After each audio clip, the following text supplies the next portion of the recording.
started off observing. She kept to herself her wording. She saw the need for a friend indeed to all those deserving. She travels the world through your eyes. She listens and sometimes cries.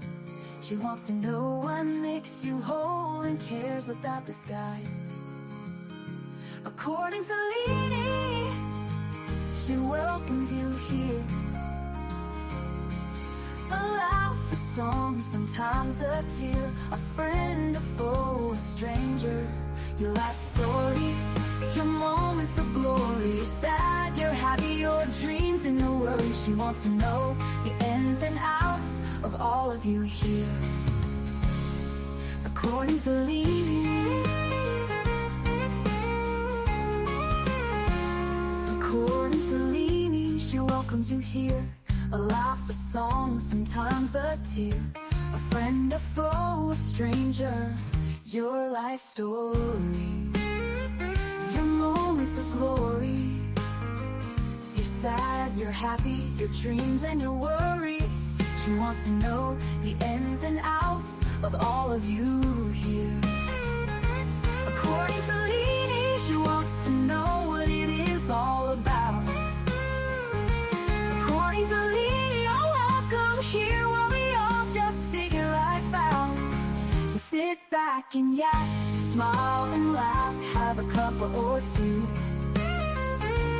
Leanie is coming on right now and she welcomes you. Let's hear life according to Leanie.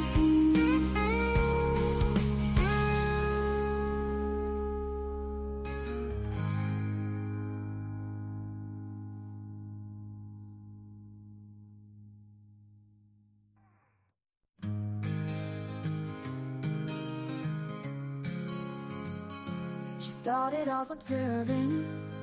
She kept to herself her wording. She saw the need for a friend indeed to all those deserving. She travels the world through your eyes. She listens and sometimes cries. She wants to know what makes you whole and cares without disguise. According to Leanie, she welcomes you here. A laugh, a song, sometimes a tear, a friend, a foe, a stranger.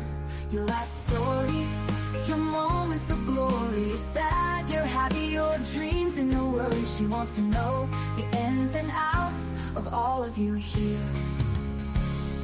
According to Leanie, according to Leanie, she welcomes you here. A laugh, a song, sometimes a tear, a friend, a foe, a stranger. Your life story, your moments of glory. You're sad, you're happy, your dreams and your worry. She wants to know the ins and outs of all of you here. According to Leanie, she wants to know what it is all about. According to Leanie, you're welcome here while we all just figure life out. So sit back and yak, smile and laugh, have a cup or two. Leanie is coming on right now and she welcomes you. Let's hear life according to Leanie.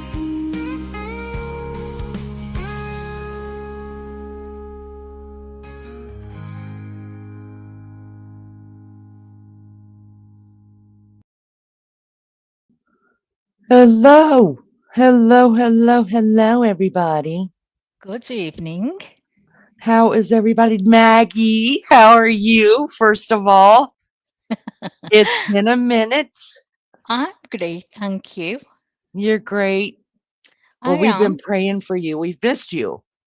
Oh, I've missed all yous as well, but I've been in a little bit of a Wales immune, but I'm all right. Yeah, and you've had some big stuff going on in your life. I kind of just let everybody know because you had already put it out there. I don't put anything Yeah. anybody doesn't want me to tell them, but just reminded people that you've had 5 people that have passed within the last couple weeks. You've been having to take care of that and your own personal life. Oh, I know. It's been crazy, absolutely crazy, but I'm okay. Everything's fine. Well, we're glad to hear it and glad to have you back. Let's I'm glad to say be. hello to everybody in chat. Let me take this off so I could see Maggie's beautiful face. I had your face when I first came on. I was like, oh, I thought I was on the wrong account. It's funny because if you start it or if I start it, it's whoever left off. Their face Yeah. is the one that's going to be on there. So, all right, get down, little girl. Hello, everybody. Thank you for coming in. Thank you for being here. Hello, good morning, good day, good evening, wherever you're at. Yeah, good evening. Well, it's my evening anyway. Oh, good day. Good to be back, and I'm made up. I'm made up being back. I feel more alive. You feel more alive, Mags? I feel more alive, Lee. I do. I'm glad. I'm glad. You had us worried. Do you know what? It was one of those times where I didn't even realise how much time had gone. Do you know, because I Mm, was sick. I sucked sick on, I think it was Saturday morning. And then I hmm just went on a bit of a downer, and it is what it is, isn't it? And I'm okay now, but I had to talk to you, and that really picked me up. So yeah, I'm fine. You're my little healer. I'm not a healer, but right now I'm a detective because you made me a new uh, picture, and I appreciate that, y'all. I wear a No, lot of hats around here. My resume is getting so long, Maggie. Oh my goodness. I'm a doctor, a therapist, a detective, a dentist, uh, uh, uh, a sex pimp, worker. You've been on a sex pole. worker. I'm doing it all. I'm living my best life on YouTube. And lunch lady, I'm made up for you. Isn't it weird how She's we so pick up each funny. other's Oh phrases? my God, she picked up loads. The things she says to me just makes me laugh. Yeah. Well, let's welcome everybody here, Mags, and then we'll get the show on the road. Hopefully, I don't go as long as what I did last time. I'm sorry I kept you all awake. Y'all, my animals are driving me crazy the last It was couple of days. really good. It was that interesting. Oh. I loved it. Peggy's here. She says Kogelberger was working with the drug task force to expose drug trafficking at the time on King Road. Case closed. We're going to get into that.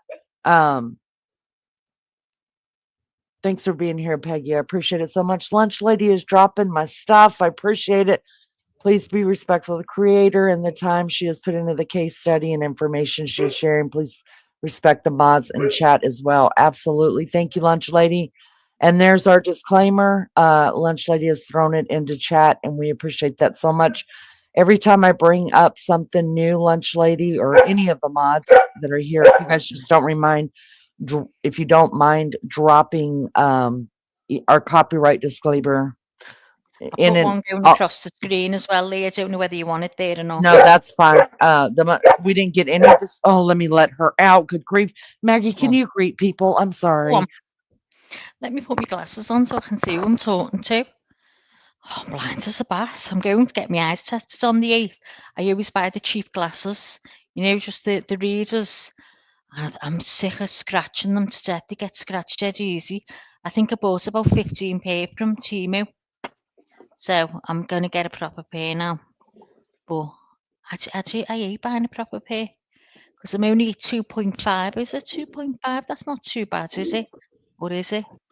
Anyway, good to see you, Eileen Lee. Hiya, Peg. Mary Jane. Elisa, all right, Elisa, how's the baby? I hope she's okay. Hiya, Lunchy. Just going up the list. Aletta Theron. Hello, Aletta. I hope I'm saying your name right. Who else is in here? My God, my eyes go. Lolly. Hello, Lolly and Pops. Good to see you, love. TLC is me. Good to see you too. Ryan Bremner. Hiya, honey. God, I haven't seen everyone for like, feels like years, you know. It's only been a few days. I think I've said it hello to everyone. If I haven't, give me a shout. I'll get on my knees Also, and apologise. also, hello to all those in the bushes. We appreciate it. Oh yeah, I said everyone in the bushes. Aussie True Crime is here as well. Hello, hello. Hi, Just Rosie. running down the list too, making sure. It's been a minute since we've seen Ryan. I hope you're well, Ryan. Good to Yeah. see you. Badass is here. Jay Is Badass. she? Never Yep, seen her. she's here. All right, JB. Sorry, love. Oh, what about me? Me.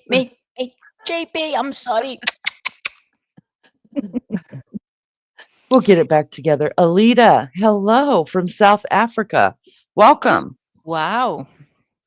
Thank you for coming in. Welcome. Welcome. Maggie, I think they're going to let us home tonight. Or at least I hope so, love. I didn't realise that you'd had the baby 2 weeks ago. Oh, Oh, she's still in the well, hospital. congratulations to you. That is exciting. Yeah. Getting ready Our- for what? We're here as long as I can be.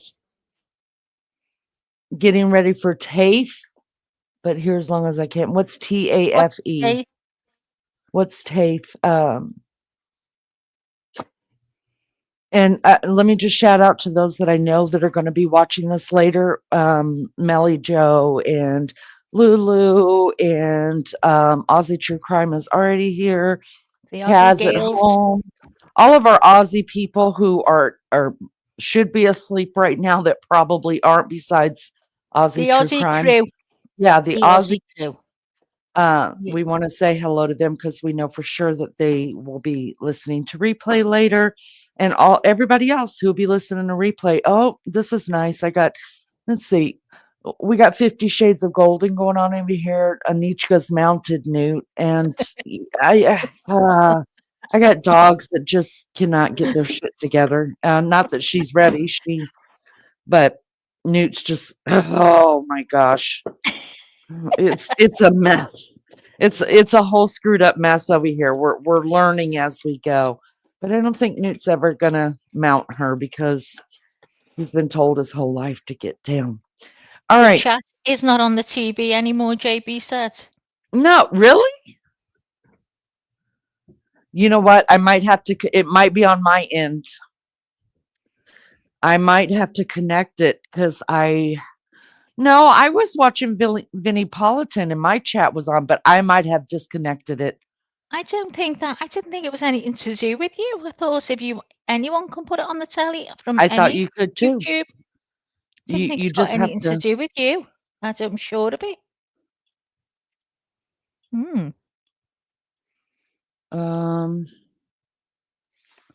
Yeah, I know I can only do that by my phone now.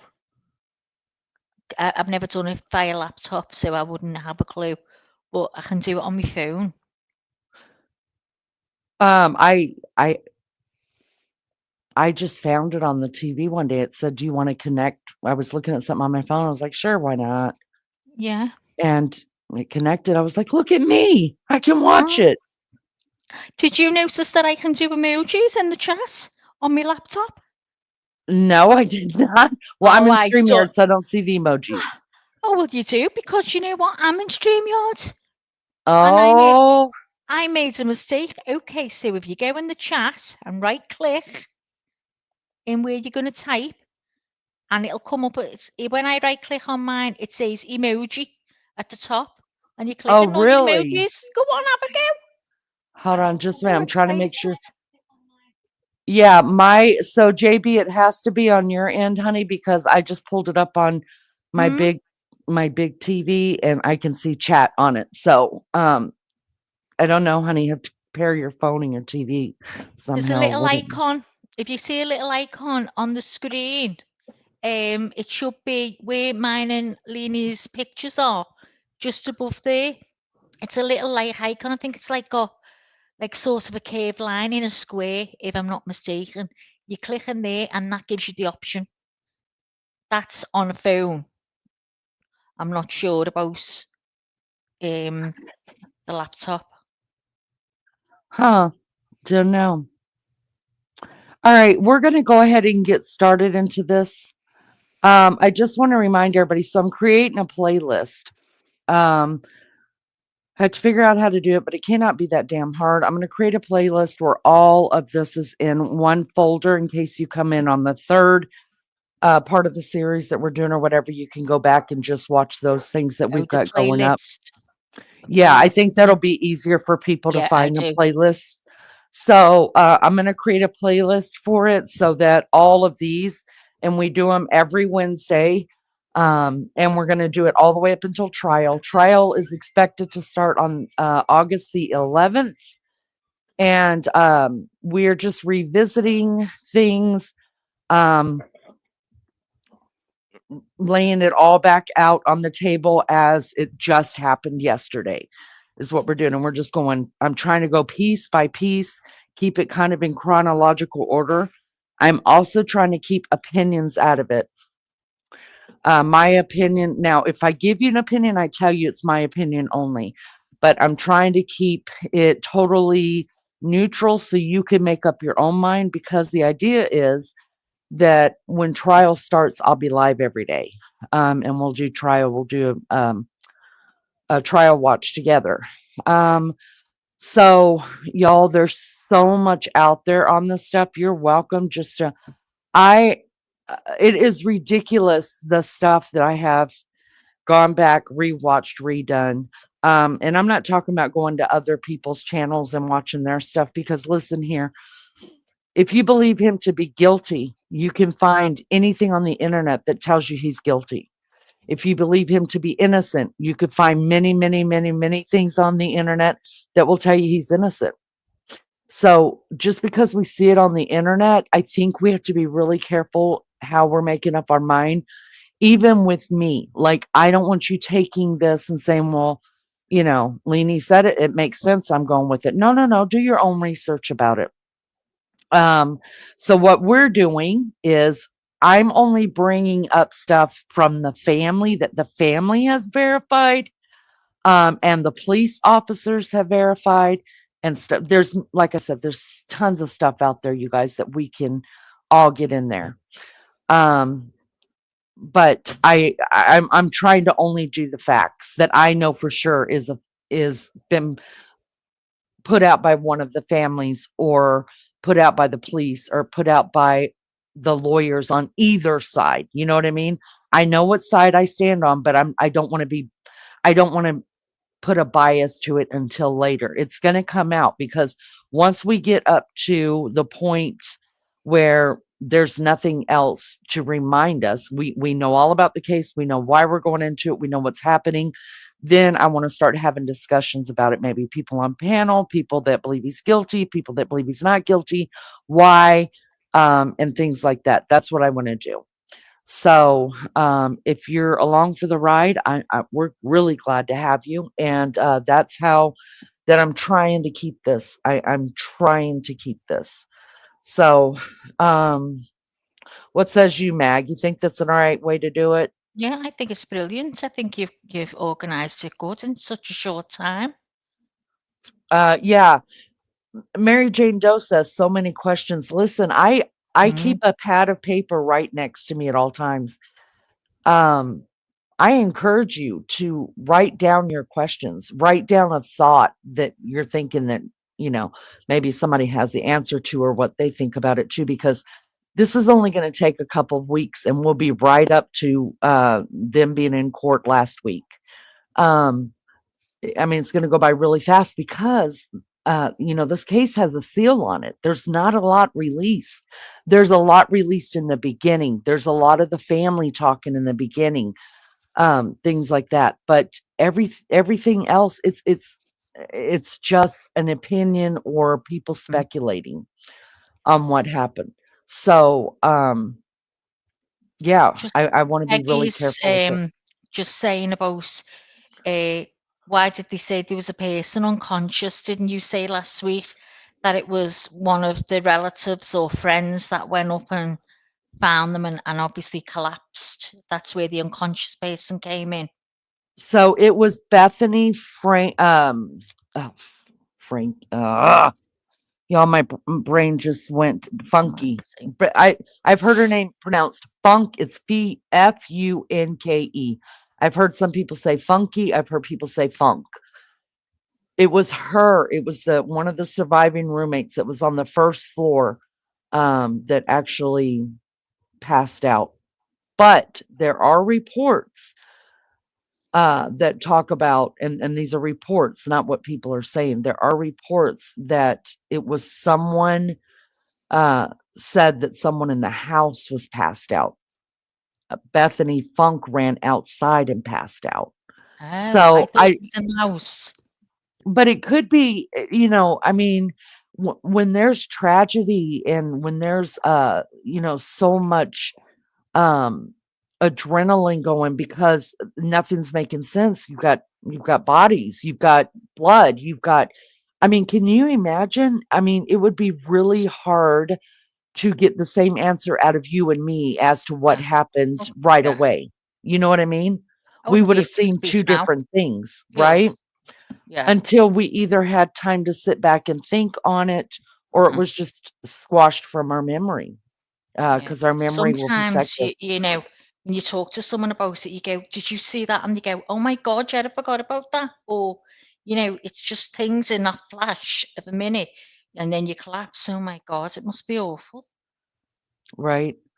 Um, Peggy said, Mary, uh, videos on the Idaho 4 Revealed channel suggest that surviving roommates knew what was happening.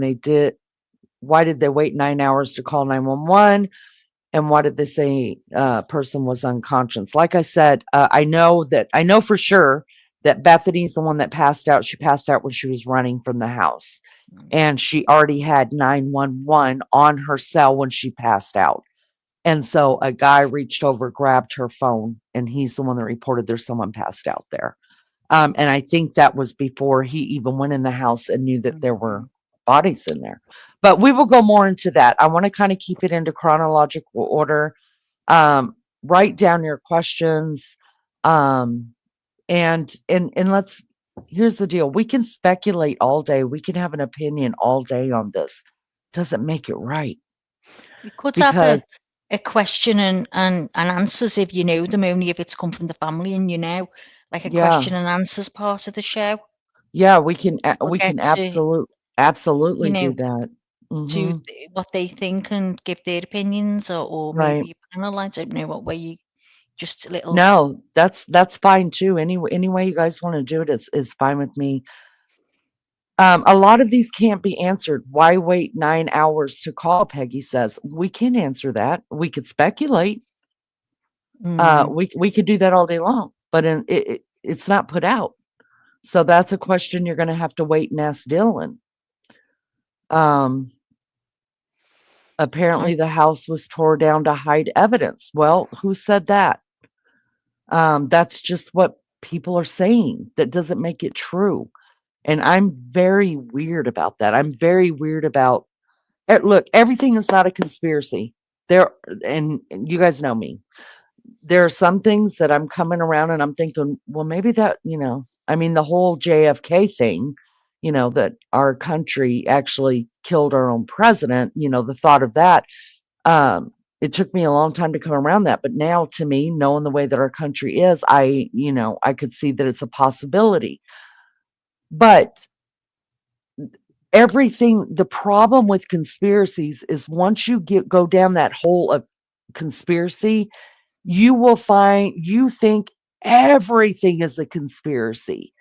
And it's not. Some things just are as black and white as they seem. And it's up to you to decide, are you being lied to or not? And I'm going to tell you right now, I've said it before. I'm going to say it again. I'm going to say it through every bit of this. Police are allowed to lie to you. It is not against the law for them to lie to you to get whatever out of your mouth that they need from you. So just because you hear a police officer say it doesn't mean that it's always the truth, unless they have been sworn into court in front of a judge, or unless they're doing a like a PCA, any kind of legal document that has their name and their signature on it. that has to be the whole truth and nothing but the truth. So you have to be very careful. I think going in to any situation and automatically thinking, ah, this is bullshit.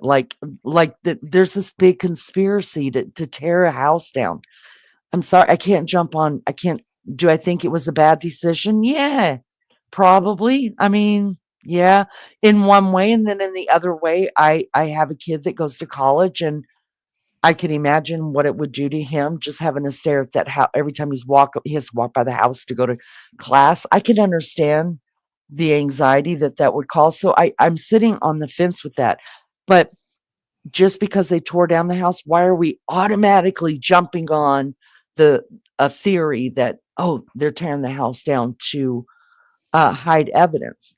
Well, what I say about that is, if that was the case, then the state didn't do a very good job at saying hold up and filing orders to stop it. No, when in fact the state went in themselves for several days and took their own pictures and their own renderings and had everybody in it, their own people in and out of it. So, I mean, it's not, I think we have to be so careful with that conspiracy stuff because you could muck up a whole investigation with the conspiracy. You really can. You really can. And this is what I say to that too. Do you believe O.J. Simpson was guilty or not? Do you believe that Casey Anthony was guilty or not? Well, guess what? They were let off. So innocent people do go to jail. I understand that some innocent people do go to jail. But it's up to you, it's up to a jury to decide whether they're being handed a line of shit, you know? So, you just have to believe in the process, I think. But, the house being torn down, it just, like I said, I'm sitting on the fence with that one, and, um, I don't think it was a conspiracy to tear down the house over evidence because the state was in and out of it, and the defense. There's pictures, there's videos of Ann Taylor walking in and out of that house, in and out of that house with their own people. So there you go. They if they thought that it was being torn down to hide evidence, then Miss Ann Taylor didn't do her job.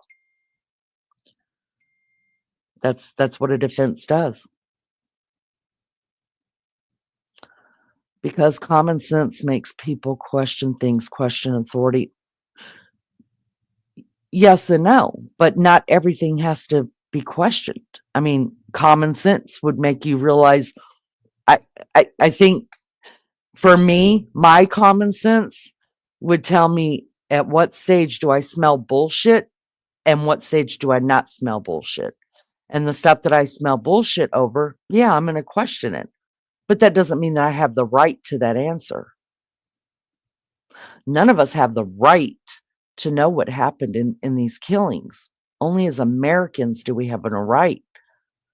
But the families don't owe us anything. The prosecution, the state, nobody, the defense, nobody owes us shit. They just have to follow the guidelines of our Constitution. So, all right, I want to get into this. Maggie, I hope you're okay. I don't want to get too far ahead of myself I'm fine, in love. this. So I just want to do a little hi, awakened by the looking glass. Hello. All right. So where we left off last time was, you guys, I promise I'm going to read your comments. There's no way we're going to be able to do all this in one setting and answer all these questions. I mean, this is already 3 years into the making, just about. So, or 23, yeah, this year will be 3. So we're just going to have to do it this way. On my channel, this is how we're going to have to do it. I'm doing it piece by piece by piece. And then hopefully a lot of the questions that you have by the facts that I'm presenting will answer some of that. And what doesn't, it's probably because nobody has that answer. They only have speculation and thoughts. And I'm willing to go over those as well. I like what Mary Jane Doe says. This is complete honesty right here. She says, I'm not sure, mainly because I fill my brain with stuff I hear online. I love the honesty there. I love it. I should have the right to my daughter's case, in my humble opinion. Though no, I'm not talking about your situation, Awaken. Of course you should have the right to that. But what I'm saying is that your daughter passed. That doesn't mean because your daughter passed, we as Americans have a right to your daughter's case and for every one of our questions be answered that. You know what I mean? Same thing as in Idaho. Just because we are living in this country think we're invested and passionate about this, do we have the right to know every little thing that happened in the case? No, we don't. No. So that's I wasn't talking about that. The family, of course you have the right for that. But I'm saying just the average Joe like me walking down the street, what right do I have to know every little thing about it? We don't get to know nothing. We don't have nothing like this. Not that I know of, anyway. I mean, I never go on any of the UK channels at all, so I wouldn't know how they work. But I'm sure we don't get as much info on stuff as you do. But I could be wrong. No, and that amazes me. But that's the way that's why a lot of people are really shitty. Like with some of these court cases. But what we have to remember is we've got the United States laws, right? The laws of the states, right? And then which is our constitution, and then we govern underneath that. But then you've got state laws as well. In Indiana, it says that it's a judge's discretion whether he wants an open courtroom or not. Now you've got people on court TV and a bunch of lawyers all around the country that are saying that's not right. We have the right. Well, that's what you give. There are certain things that a state has to govern for their state, and there's certain things that a government has to govern for the country. And unfortunately, how we are able to view court cases is left up to state to state. Idaho's the same thing. Idaho, it's left up to the judge. There are some True crime places. said the same. They don't get nothing either. Wow. Yeah, that's crazy. States try to make laws that go against the Constitution. Absolutely. Absolutely. And you know what? I think that if it's a minor, then yeah, I think discretion should be used. And I think that there's a way you could do it that doesn't show no pictures, no, there are times the camera's turned off just to protect the minor and their life and things like that. You know what I mean? But if you're a grown ass person out here doing grown ass shit, I'm sorry, I just don't think that we should have closed court. I don't think anything should be sealed. I don't like it. All right.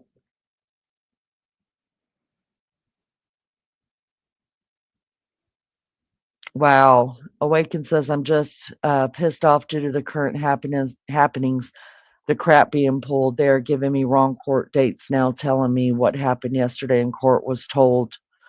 Court was scheduled for the 6th. Wow. I'm so sorry. I'm so sorry. It's awful. All right. We're going to get into this. So where we left off last week was we left off with Brian Koberger and his father in Indiana on their way back to Pennsylvania for the Christmas holidays. His dad had flown in to Idaho, and they were driving Brian Koberger's car back to Pennsylvania for him to go home for the holidays. Now, some people, let me end this right here. Some people have said, well, he did that because he knew what had happened. He may have known what had happened, so he went and did, helped his son out. That's not true. It's already been proven that the tickets were for his ticket was bought to go out and drive with Brian back to Pennsylvania long before the murders happened. So we left Brian in Indiana. He had just got pulled over by the second officer. He got pulled over 9 minutes apart in Indiana. One for one for changing lanes wrong, and one for driving too close to another vehicle in front of him. So we're going to leave Brian and Daddy. They got to keep going on to Pennsylvania, and we're going to go back over to the house now in Idaho. The thing about crimes, you guys, I'm not really reading chat because I'm trying to stay on target. You guys know I can get off target, and this will turn into a shit show. So I'm seeing chat, but not really reading it. Maggie will let me know if it's something that I really need to know, but she is reading it as it goes along. Anyways, we're going to go back over to the other house. The thing about crime and vicious crimes and things like that is somehow during the whole process of it, the victims are forgotten. And I didn't want to do that. I didn't want to get any further in this than to remember that there were 4 humans, 4 people that were slain. They just were, I mean, it was terrible. This is one of the most gruesome crimes. And it's terrible to know what all they went through, even though I believe it was that quick. So I want to remember the victims in this and talk a little bit about what happened, talk about their lives just a little bit, bring them up to date to the night of the murders, and then talk a little bit about what we know happened during the early hours of that day, maybe leading up to the murders. So let's begin right there. The victims were Kaylee Goncalves, Maddie Mae Mogan, Ethan Chapin, and Xana Kernodle. You guys know that Kaylee and Maddie were best friends ever since I think it was middle school. They became best friends and inseparable. And then Xana and Ethan were dating. Just as a reminder, Ethan did not live in the house. He was staying the night with Xana that night, and so that's why he was there. Kaylee also did not live in the house anymore. She had already moved out of the house. She was actually going to accept her diploma in December. So she was done with all her classes and things. You guys, she was done. She had already moved back home. She had bought herself a cute little Range Rover that she was very proud of. And she was headed to Texas. She had gotten an internship in Texas. And so I don't know at what point or what month exactly that she was going to go to Texas, but she was super excited about her car. She, of course, wanted to go share it with Maddie and her friends there, and also attend a party, a sorority party that was going on that weekend, or that day as well, earlier in the day. And also go to it was the last football game of the season for the Vandals. And so, it was all that going on. She was super excited. She drove back. She said goodbye to her parents. She'll be back. She went ahead and went back to the University of Idaho, and just to hang out for the weekend. And from there, I don't know. Maybe I'm speculating. Maybe she's just going to go home from the holidays. After the holidays, then moved to Texas where her internship was going to begin. The other 3, Maddie was not scheduled to graduate until that summer. So Maddie would have been graduating just 5 months after Kaylee. And I think the other 2, I think Xana was graduating that year, and Ethan was a year behind because he took a gap year, you guys, or he took a semester off, or something like that happened.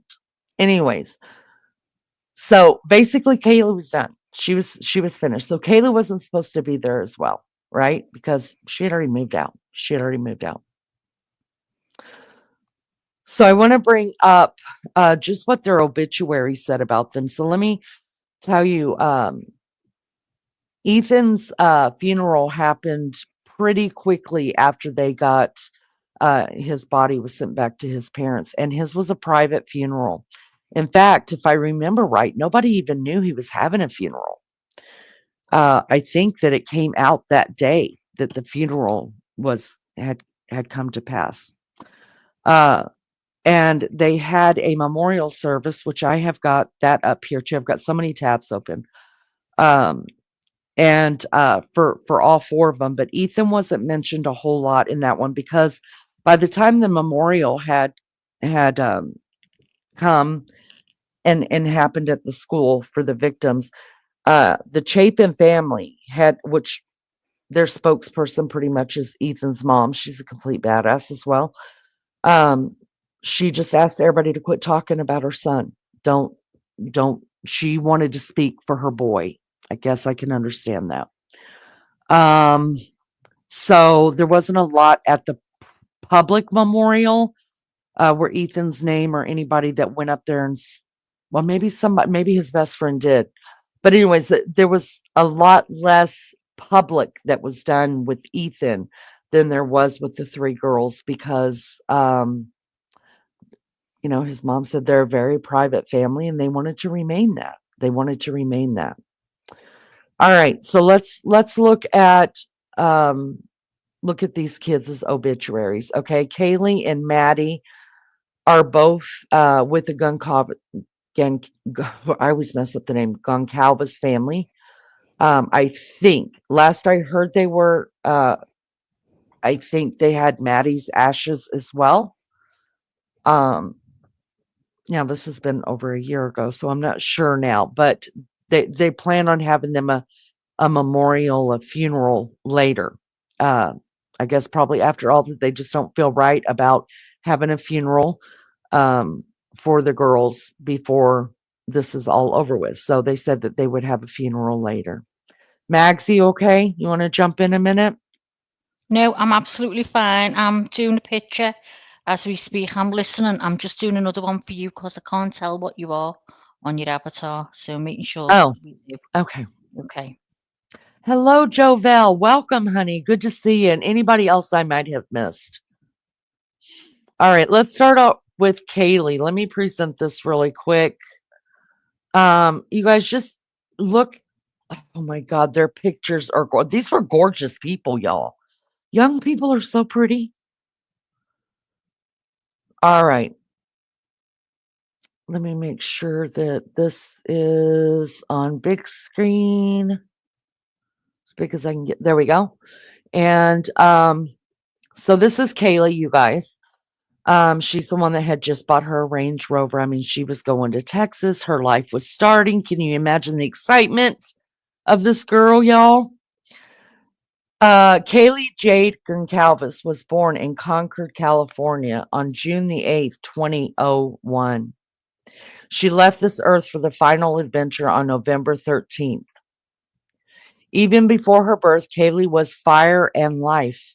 Steve and Christy's third child was wild and different. She was born with black, thick curls and the cutest button nose and a perfectly round porcelain face marked with a tiny scar on her forehead that even doctors couldn't quite explain. Much to her dismay in life, her siblings would tease her. That's where her horns tried to grow. Christy and Steve continued to have two more girls, making Kaylee the middle of the fifth child.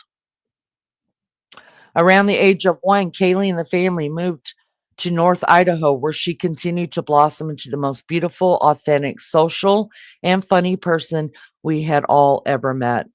She loved Claire's and fashion and accessories and doing whatever she could to get a laugh out of those around her. Kaylee went to Bora Elementary with her older brother and sister before moving onto Charter Academy for middle school, where she and Maddie Mogan found one another.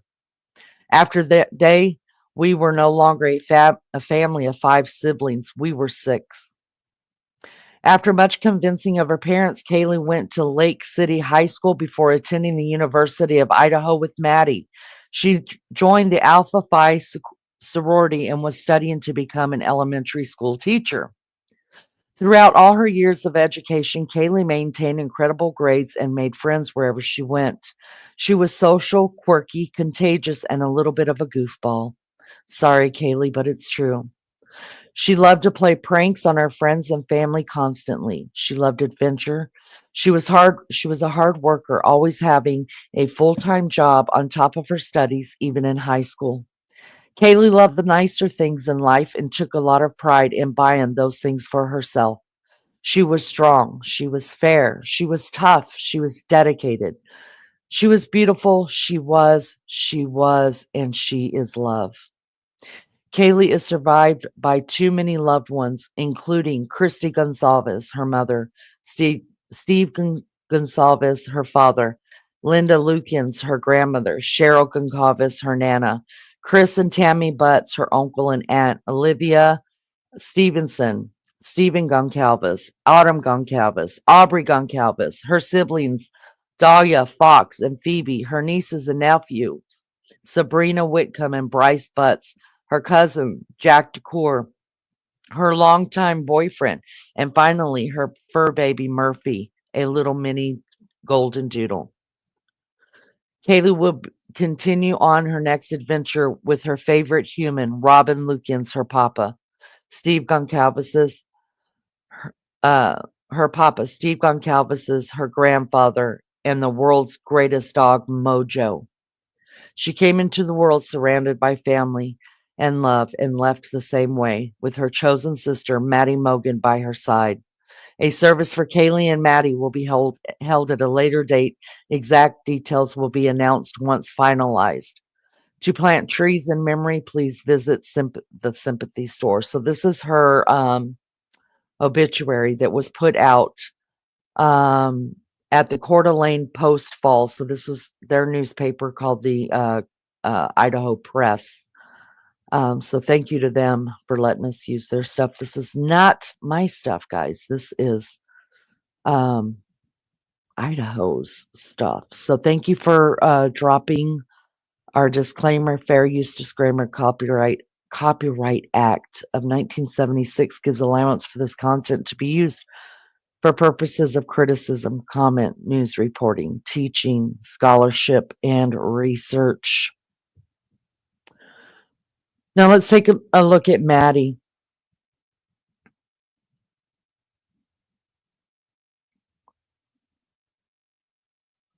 This also comes out of Coeur d'Alene, Post Falls, Idaho Express, you guys.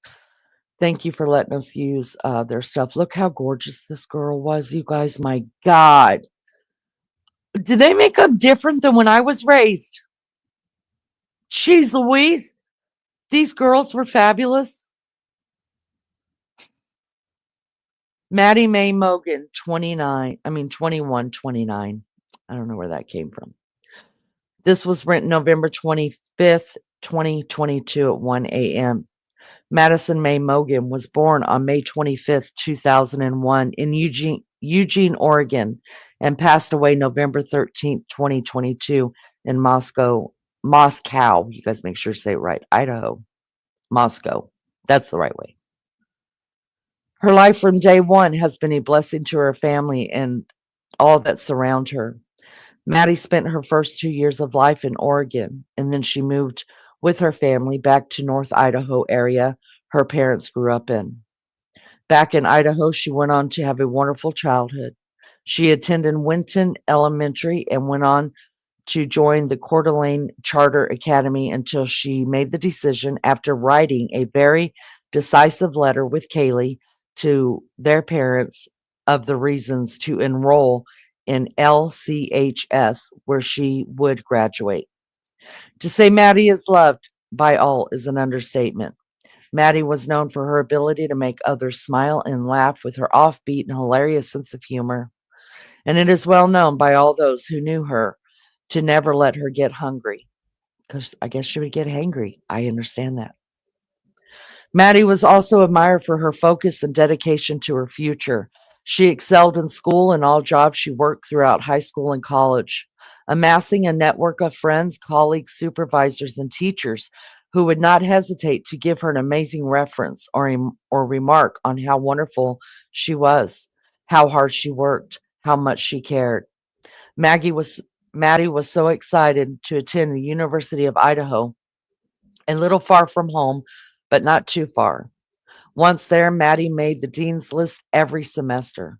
She joined Pi Beta Phi and met some of her closest friends, all the while having her sister Kaylee close by and the love of her life, Jake.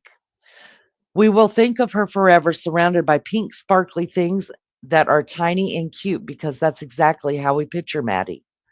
Maddie is survived by so many loved friends and family, including Karen Laramie, her mother, with whom she shared the greatest bond and a mother and daughter can have. Scott Laramie, her beloved dad, Benjamin Mogan, her loving father, who is married to Corey Hatchrock, and her grandparents, Tim Caulfield, Kim Cheeley, and husband Tom Pagliascotti. Oh my God, these names. Mike Mogan and wife Pamela, and Steve and Connie Laramie. Her aunts and uncles, Dave and Nadine Caulfield, Katie and Aaron Blackshear, Rachel and Jack Rieswig, Matt and Brandy Laramie, Jim and Brigitte Laramie, and all of her wonderful cousins. Now remember, she was an only child, you guys. Maddie was an only child. We are comforted in the fact that Maddie is forever encircled with her grandma Ruth's arms in heaven. All who knew and loved Madison are invited to attend a celebration of life for all four students at 11 a.m. Friday, December 2nd, 2022 at Real Life Ministries in Post Falls. A memorial for Maddie and Kaylee will be held in the future. Date, time, and place to be announced. And that was written in their local paper, Coeur d'Alene. How's everybody doing? Thank you, Lunch Lady. I appreciate it so much. Dropping that for me.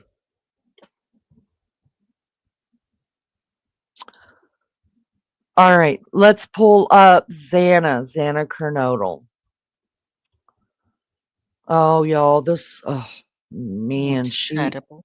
and Absolutely just another heartbreaking, isn't beautiful it? girl. Could you imagine? You're fixing to Mhm. graduate from college. I just can't imagine. Yeah, I you just, just when I, couldn't. No. and I think all four of them had a different experience with the killer that night. I do. And, and her experience, Xana's experience is the one that grips me the most.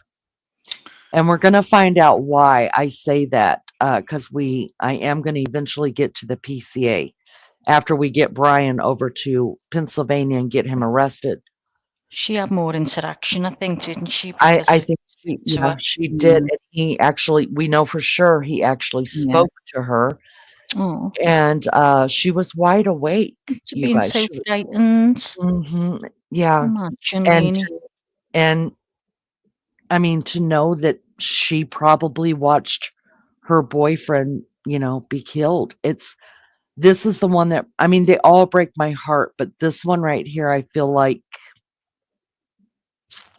and we know for sure from, She had time to think about what was coming, didn't she? It was, yes, know, and in one of the press conferences, with the police, it does say a couple of them had defensive wounds on their hands or on them. They had defensive wounds on them. For sure, we know that Xana was one of them. In fact, some of her fingers were almost completely cut off. So it oh, just, oh, I can't imagine. I mean, the whole thing is terrible, right, Maggie? I'm not oh singling God, out yeah. one or the other. No.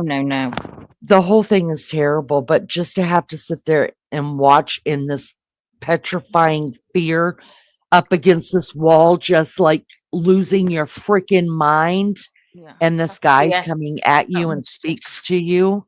gone through that child's head. The kids, Mm, only young kids, the terror, and to just see your life flash before you, to just what you think, was she begging him to, not yes. to Could you hate her, imagine and it's just everything runs through your minds of what. Oh, it just that doesn't bear quick, thinking right? about. Yeah, Yeah. And then I can only imagine like coming in and out. Is this real? Is it not real? And is it, I just pray that it just happens so fast, which, yeah, if we go by the times that his car was spotted around the house that night, this happened really quick. That's how they were able to pinpoint the time frame. yeah. But still, I mean, those moments had to seem like an eternity. Oh God, it's I know. terrible. It's terrible. All right, guys, let's get back over here and see what this was put out by the Bonner County Daily Bee, you guys, on February the 5th, 2025. You guys, that was 3 years ago today. Her obituary was put in the paper. So sad. Xander Kernodle of Post Falls, Idaho, sadly passed away far too soon, November 13th, 2022, at the age of 20 years old. Xana was born in Coeur d'Alene, Idaho, at uh, Kootenai Health Hospital on July 5th, 2002. Xana grew up in Post Falls and was a talented gymnast as a child.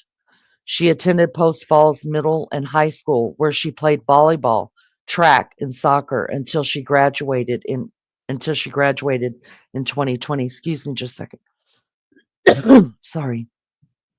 During high school, she worked at Texas Roadhouse and went on to attend the University of Idaho, where she majored in marketing and was an active member of Pi Beta Phi sorority and the Vandal Solution sales team. When she wasn't participating in those activities, she was working her part time job at the Mad Greek restaurant in Moscow, Idaho. Xana loved her dog's shoe shine, enjoying EDM music, going to concerts, spending time with her friends, and going on family trips with her sister and father. When she was little, she loved spending time on her grandpa and grandma's farm uh, and summers at the river. Xana was someone who was loved dearly by her friends and family and classmates. She was a very positive and outgoing person who went out of her way to make everyone feel welcome. Her desire to live life to the fullest and contagious sense of humor has made a lasting impression on all of those who knew her. Xana was just starting to become the woman she was destined to be, and the world will be a lesser place without her.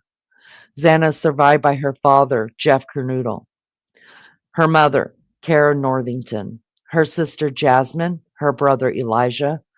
She is also survived by aunts and uncles, Sparky and Kim Kernodle, Elena Wilkinson, Ken and April Kernodle, Wayne Kernodle, and many cousins, Terrace Northington, Ryan Northington, Mike Northington, Hugh Northington, and many other cousins.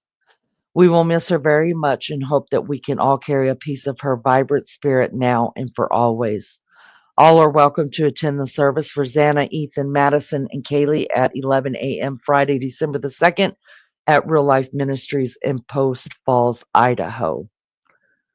And that was her, you guys. Just a gorgeous girl. And her sister, I can't believe they look so much alike. So much alike. Her dad raised her, you guys. It was that always does something to me too. There's single Yeah. parents everywhere, but dads who step up their game, I And she appreciate turns that. out to be a good kid. A good girl, yeah, she's a good girl. They're all such good kids, you guys. Yeah, I mean, these yeah. weren't brats that just were living off their parents' money and sitting Wanting on to the do couch and something playing with their video games. lives. Yeah, they wanted to be something, and they wanted to do something, and they We're living the just were best life, young. weren't they? Yes, Oh, just living and happy and doing the college thing and the falling in And the little love and parties and ah, you know what? I'm glad they had all night parties and that. me I'm glad. too. God bless them. Oh, me too. Could you imagine if it was your child and you know that they Oh, hadn't tasted any kind of life? I know. Terrible. I know. Look how pretty she is, Looney. She's so beautiful. Her sister, Beautiful, oh, isn't I'll she? bring up a picture of her sister too later because she's gorgeous too. All right, and let's talk about Ethan. I never want to forget them. You know what? I am ready for this trial. I'm ready to get down and dirty and just do it, I but can't I believe don't it's want to been three forget them. years. I cannot believe it. I remember it happening. I cannot believe 3 years has gone by. Yeah, I know. I'm just floored. I know. They all went to college the same year too that baby child. They were all fresh. They would Oh, have been I know. graduating It's sad. together. But I remember it happening and then thinking when the trial wasn't going to be till such and such, and I was thinking, oh my God, so you got to Mm, wait that long? mhm, mhm, And like I didn't know about the other one that you were looking at, the other mhm. case. I didn't realize that had been 7 years. 7 years before they even I found him. thought it only Mhm. just started. Yeah, Oh, yeah, a long time. gosh. Does it always like that long time, Selene? Uh, a lot of times, yeah. A lot of Yeah. times it's at Oh, least 2 or wow. 3 years before anybody goes to court. What, Casey Oh, Anthony was in jail for over 3 years I when she don't think finally I've got to seen that court. one. Oh, it's just enough to make you I watched some of it again the other I was watching a Is that documentary the on it. lady that was pregnant? No, she's the what No. lady who lives in Florida that, I believe yeah, um, she got off scot-free, but I believe she killed her daughter, and she blamed her dad Oh, for it, and then oh, oh, it was terrible. I'll have to watch that. Oh, it Oh, was just be ready to be pissed off because it did oh. nothing but piss me off. All right, let's look at Ethan real quick. Y'all, I never want to forget these people. I just don't. In all this freaking mess that we're going into, I just don't want to forget that. Hmm. It's just sickening. This is Ethan Chapin's Oh, uh obituary. yeah, and his was done. It threw me off because his was done, put out by the funeral home and memorial park. So Ethan Chapin is buried. Oh, Chapin, he is buried. They had his funeral pretty much right away, and it was private. His family, like I said, is very private, and we'll talk about that at a later date as well. This was put out November the 13th, 2022. Ethan Chapman. Why do I always mess up these names? I don't know why. Chapin. God forgive me. Families, please forgive me. I'm not meaning to butcher y'all's names. Trying to do justice, don't trying to they do be this made up, right, trying Lenny, to be that you're talking respectful. about them? They've been Oh, made up. you just want to be respectful, right? I mean, when the judge when they had their very first hearing with Judge Brian Koberger and all of the family was there, y'all. He got Kaylee's name wrong, and it upset her family so bad. It would Oh, upset me too. I was like, oh, dude, you can't yeah, get her name mixed up. You know what I mean? And at least try to correct it. yeah. And oh, it was sad. So you don't.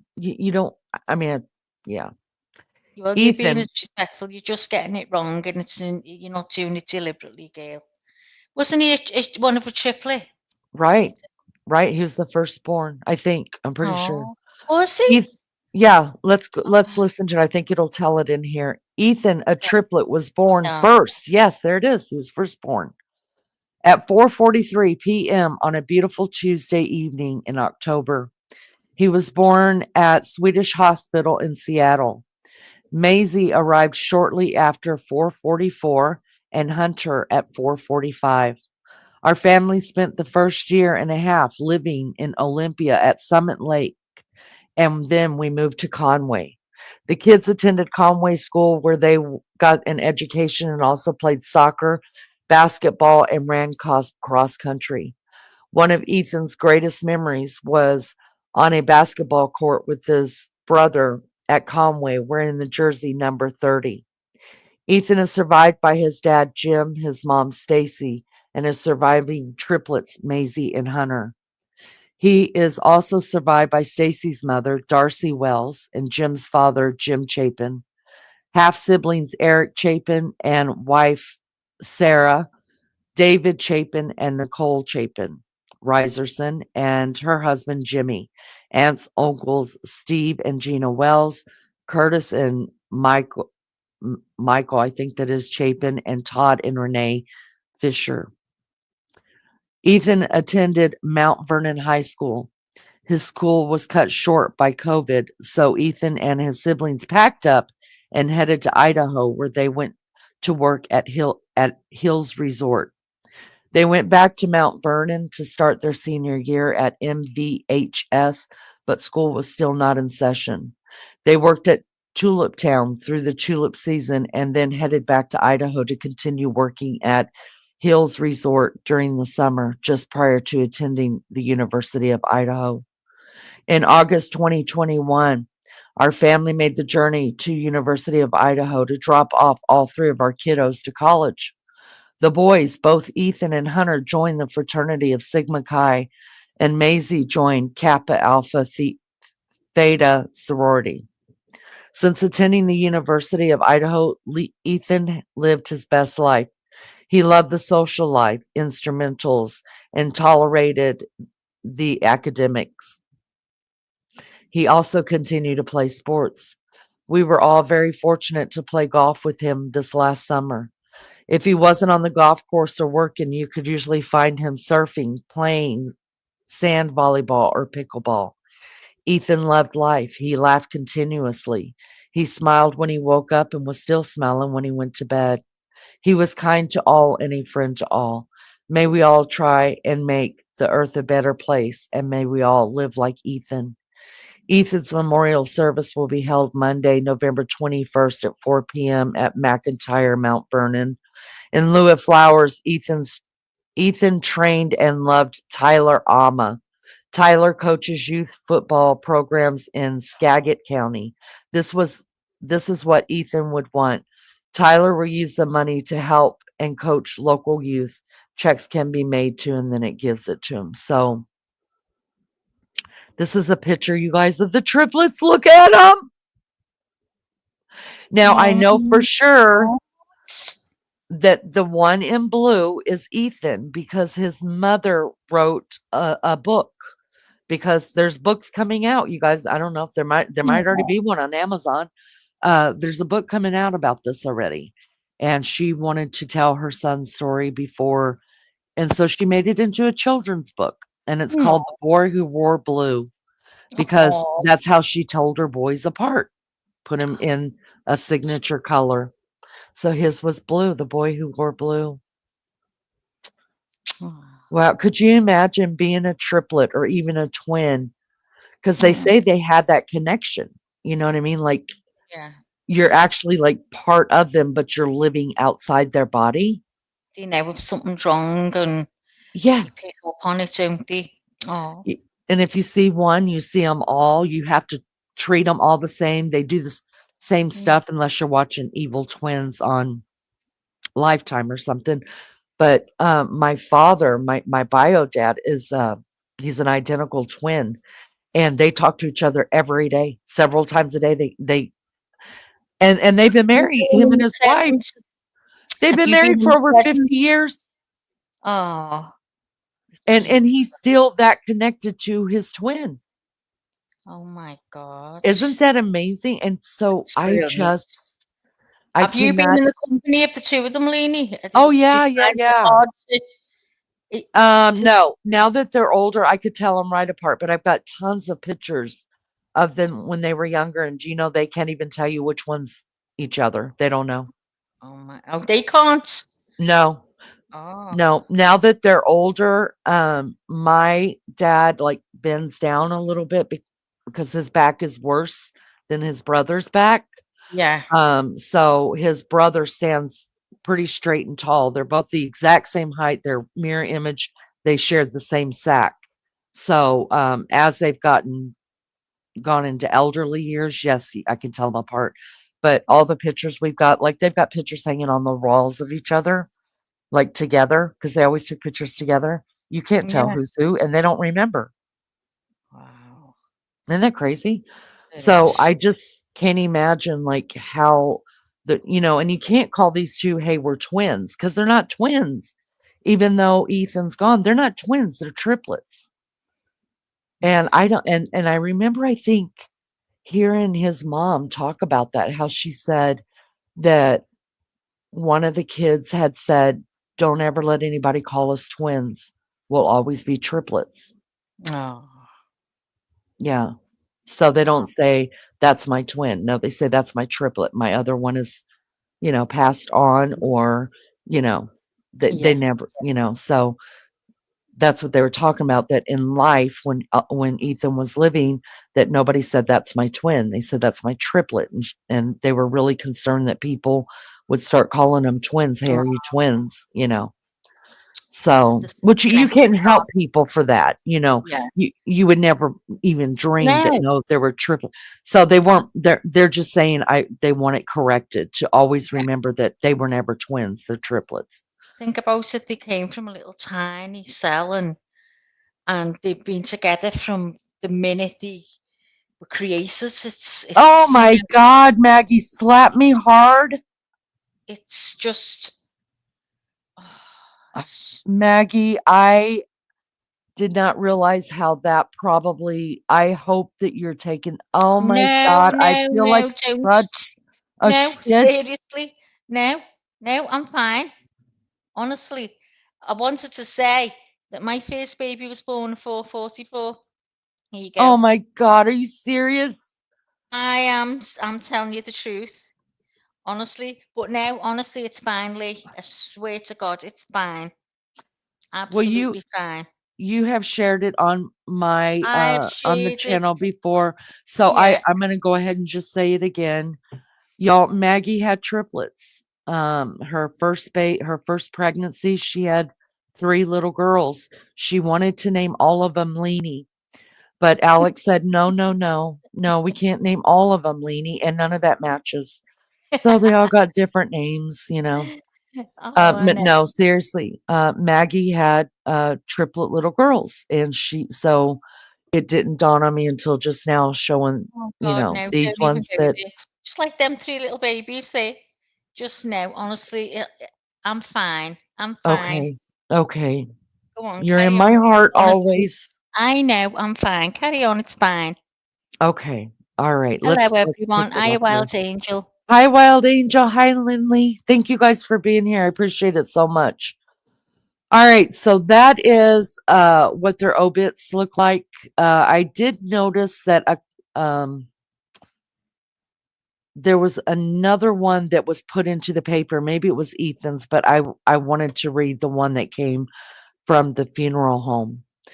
Um, and I'm just trying to share more in this one of the victims, because it's a natural thing that whenever there is a crime, the victim seems to be forgotten until the end of trial, and then because you're all wrapped up in this, and somehow we forget, and it's a natural thing to do. But all through this, I want to try to remember them. You know what I mean? And then after this, I don't ever want to speak the name of the murderer ever again. I don't want to speak it. I don't want to ever hear from him again. I just want to remember these victims. Um, what says you, Mag? How do you feel about that? Because that is true, right? We do forget. Yeah, you do. It's like I said before in the chat. These kids are now known as the Idaho Four. Right. They're not separate people. That's Yeah. right. And to think that all of them had a life, and they were all separate people and all their own persons and belonging to families, but they're just known now as the Idaho Four. Right. That's so sad. I never thought about that, I but you're mean, right. I've wrote it on a thumbnail, but I've also put underneath the pictures and a little thing about them, which is on the thumbnail today. You know, but Mhm. it is so sad that to a lot of people they're just at the Idaho 4. It also gets me that, the other thing that I was thinking about, 'cause y'all, oh god, I'm already I've done nothing the whole week. I feel like I have done other stuff. I've watched other things. I got into Lifetime for Women again. It's just terrible. But I've been doing a lot of research and stuff and going back over stuff I've seen. I found one or two things that I haven't seen because I followed the case pretty close up until they gagged everybody in it. And then I still kind of listen for what I can. Um, I I just thought, oh my God, like those girls are never gonna be mamas. They're never gonna know what it feels like to have a baby kick inside them, and Ethan's never gonna be, a dad, and they're never getting married. They're forever these young people. They just lost everything, haven't they? It's just even the families lost being grandparents.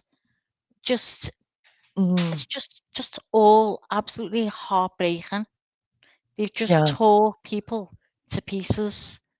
It's oh he has if he's done it, if he's the one. But it's just horrible. They've been denied everything. yeah. I think I know having lost a sibling, one of the hardest things with me turning 55, which is what I am now, is that I'm actually older than my older sister now. She's forever 54. And that was weird. And by the way, today's her birthday. So happy birthday to my sister Debbie. But um That's it. I'm older than my dad. yes, do you think Oh, that way? I think that That way. I've been thinking that way lately. I can't believe I used to think my dad was old. right, At the right. And time, I then used to think he was, oh, I just can't get my head around it. Like, I'm 2 years older than my dad when he passed away. oh my Just God, I just crazy. can't. Yeah. It's really, really weird. It's all weird when you become older than the person who you Yeah, buried and you're just like, wait, what? You know? yeah, It's like I almost feel like her older sister now. You know what I mean? Because I'm older than her than what she was in life. It's the weirdest thing. I wonder if, especially the triplets who forever Ethan remains 20 years old. yeah. I And now know. that they've aged 2 years, do they think, I mean, and he was the oldest.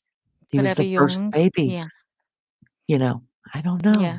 I know. How strange was that feel for them to be Yeah. so connected? Like you're all connected to your siblings, but not like a twin or a Not triplet or, right, not like that. they've just got this. I mean, how do they feel now? How do the two of them feel now? How does it feel to them?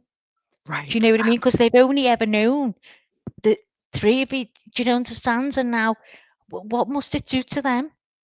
And, They're fine tuned to each other, aren't they? yeah, and I think, Maggie, you know how we talked about they're always forever gonna be known as the Idaho 4.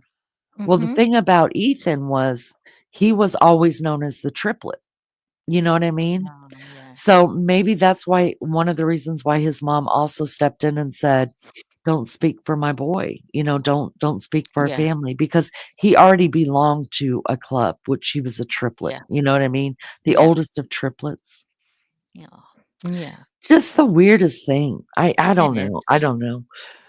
Alright, guys, I've got a couple of other things open up here that I wanna share with you guys. I do want to, share with you guys that there in Idaho, there is I don't know if a lot of people already realize this, but there is a memorial already that's there.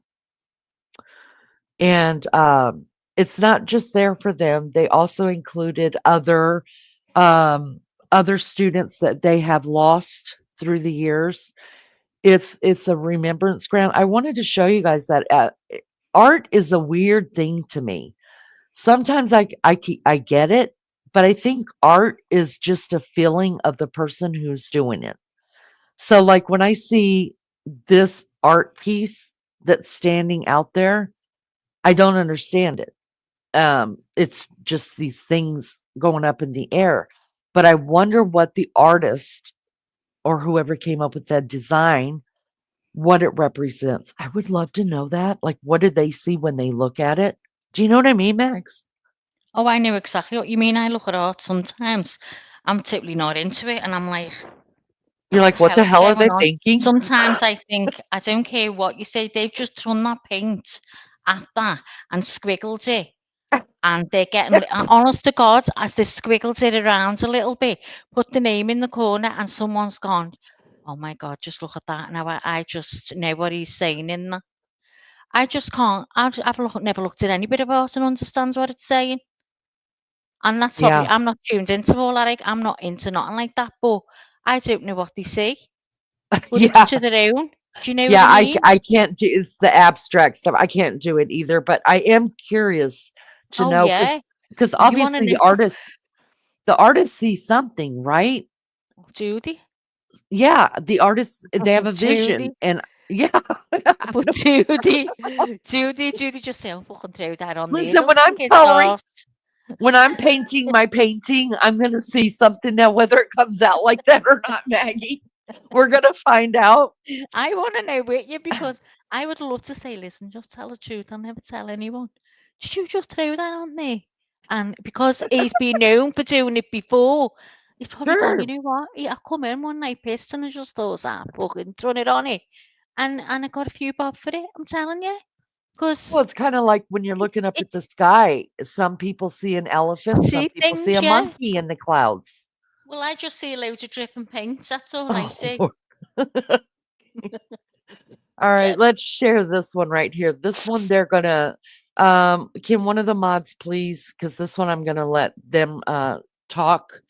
Um can we drop the thing in chat, the copyright in chat? So I don't last time we did not get any little hand slaps or anything because we did it right. So this is from Fox 13 in Seattle, you guys. This says murdered Idaho students. Let me make sure that I want to make sure it's big. Okay. Let's see. Where am I at? This one. Honored as campus hopes to bring that light back. This was done just last year, August 27th in 2024. All right. And I'm just going to play this right here and hear what they have to say.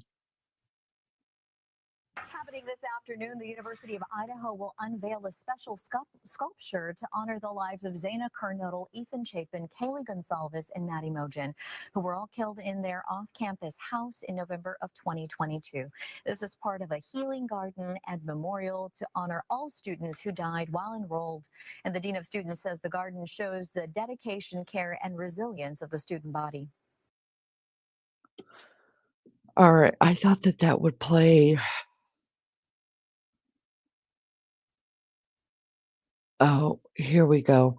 I'm you guys, this is 29 minutes long. Several Obviously, civic organizations across Tacoma have come together. hold They are on. calling for a We're federal done with you, investigation Big Daddy. Be quiet. I'm not obviously not gonna pay 29 minutes of it, but I want to show you what the art looks like. So let me play this real quick. Get that off. And then I will My name is Blaine Eccles. I'm the Dean of Students and Vice Provost of Student Affairs. and then I'll stop it on different points to talk about it. I'm not going to play the whole thing. You can bring this up. This is the dedication, the Vandal Healing Garden dedication 2024. So it's right there on campus. This behind where he is speaking is it. Kind of like a meditation garden, I reckon. I do think it's beautiful. All right, not going to listen to the whole thing, but we'll listen And to it's my some of it. absolute pleasure to welcome you all here today. Thank you so much for being here today as we dedicate this healing, regenerative space. Your presence reinforces what this location is all about. It's about coming together in moments of grief and reflection to share the burden of sorrow that we all experience, and about taking time to reflect on those we have lost and communicate with them in meaningful ways. That is what the essence of the Healing Garden is about, to be a location to bridge to those that are no longer with us. We will have a few speakers today. We don't want to keep you boiling in the sun too much, and I appreciate the people shading your eyes over there, so we're sorry about that. But at the end of our time together, we're going to read the names of all the students who have died since November 13th, 2022. And we'll follow that by a moment of silence. We'd like to start our program today with words from President Green. Okay, guys, let me see if I could speed this. Yeah, let's Thank you, Blaine, and good afternoon. see how we do on This is an important and understandably emotional day for our Vandal family as we commemorate the opening of the Vandal Healing Garden. And I put it on 125 speed. I hope you guys are able to understand it. I can understand it, but I'm always watching everything on 125. Memorial. The inspiration, thoughtfulness, and hard work that went into this beautiful venue should make Vandals everywhere proud.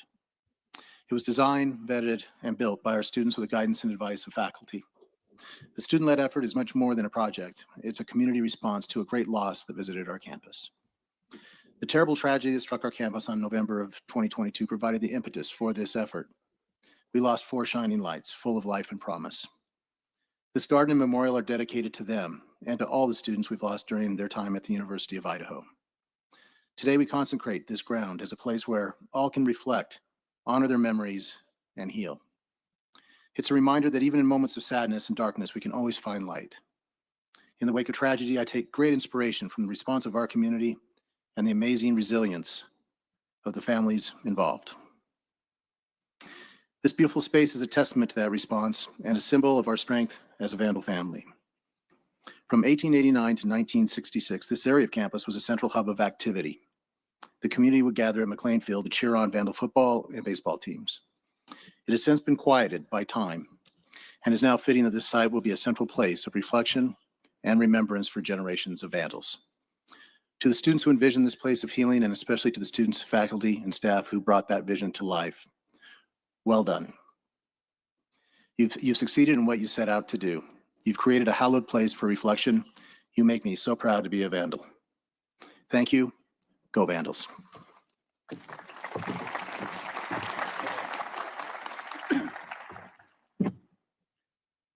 Thank you, President Green.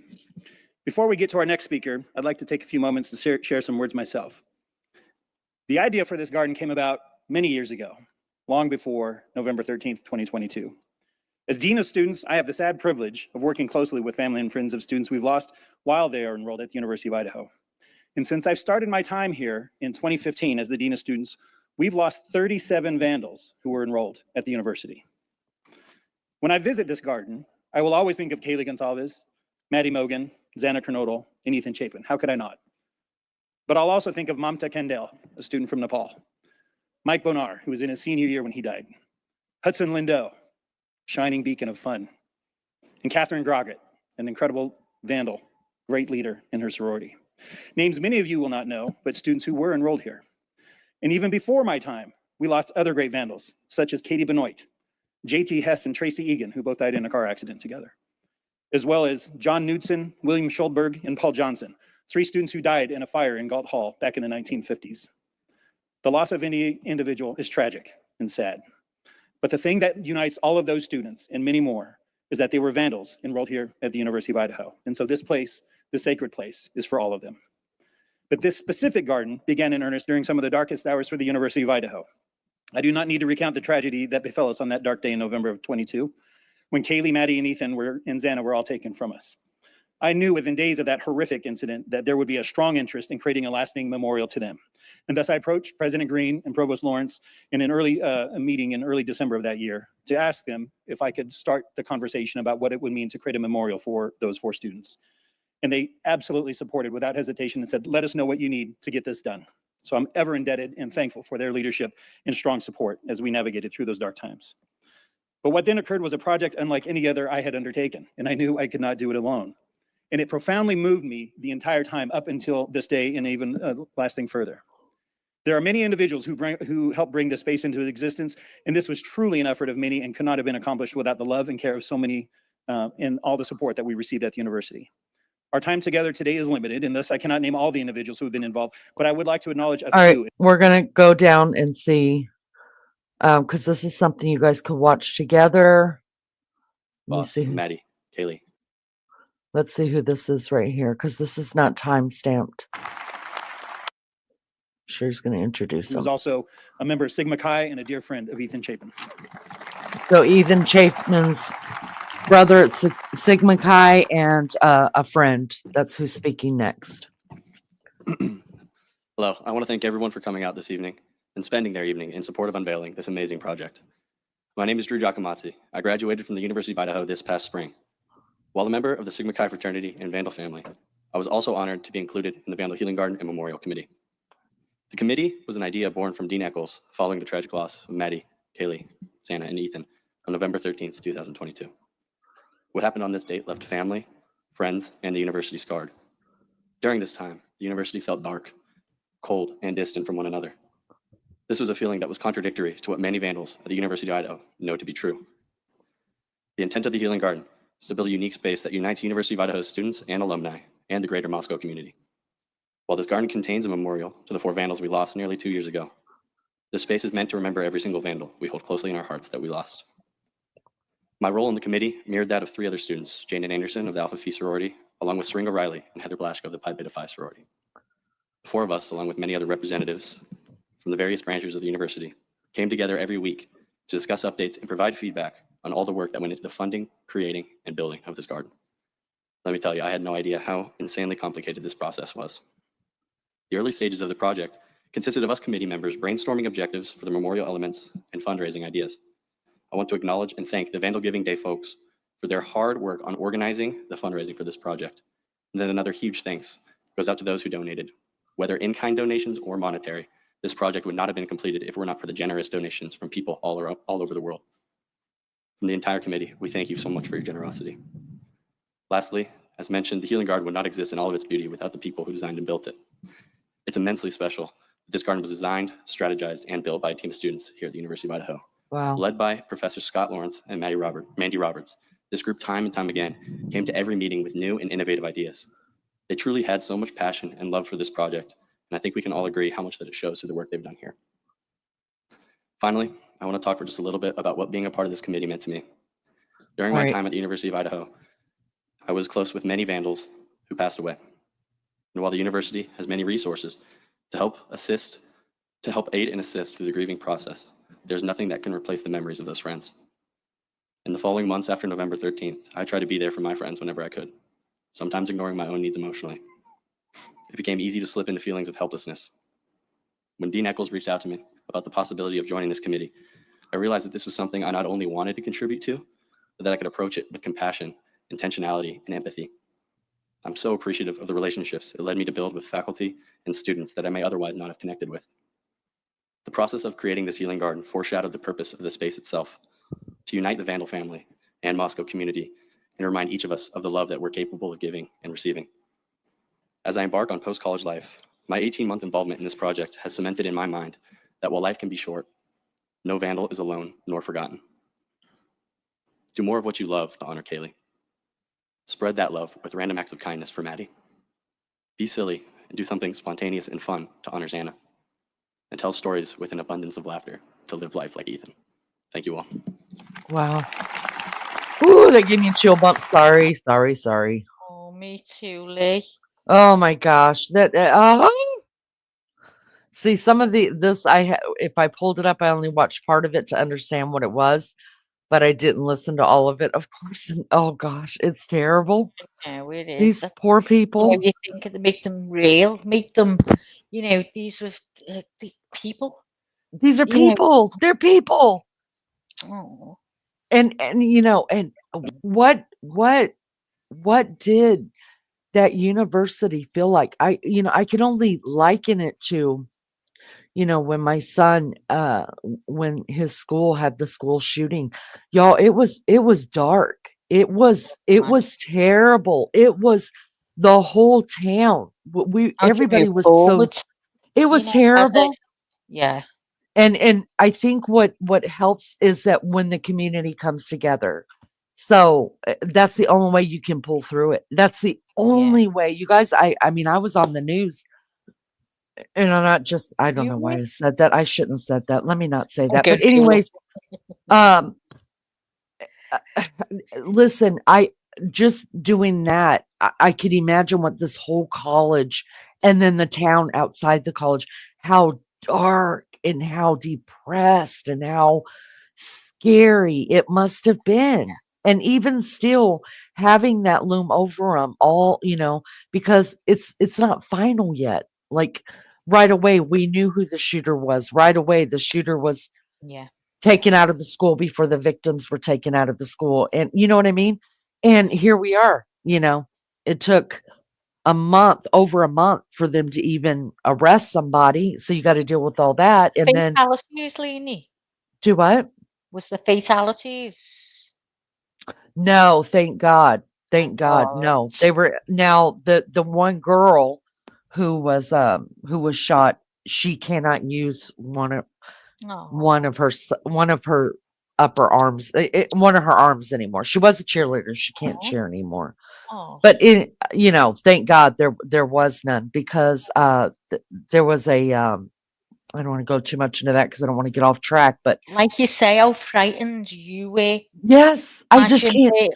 all them, Yeah, and it's how just horrible. depressing. Yeah. Gosh, How do I you carry just on? Who starts the next lesson, and how do you start with the kids? And oh God, there must have been a lot of counselling uh, going on. oh Must have oh had to have oh. been. I couldn't imagine, because my son, he didn't even want to go back to the school. He didn't for years. We didn't even drive past the school Really. because he couldn't Oh, handle it. So oh, imagine these kids, you guys. yeah, Wh- yeah. When you question yourself, why would the college tear down the house? I did. I Maybe did. think on that. What it Yeah, did to the psyche of those yeah. kids. I did think, why did they tear that down? That's so wrong. I thought that for a long time, and it's Yeah, only when you put it to me to think, oh my God, yeah, if that be me, uh, right. I could never go there again. You couldn't go back. I wouldn't be able to go back. No. It's terrible. It's Yeah. it's terrible. All right, let's find out who the next speaker is, who this woman is. If she's just part of the committee, I'm going to fast forward it, get to the names, and then we'll be done with this part. Our Dean for the College of Art and Architecture.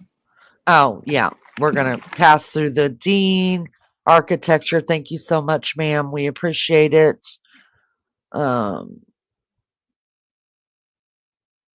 I don't know who this is. Probably another person who was on the committee. Let's Additional find words. out.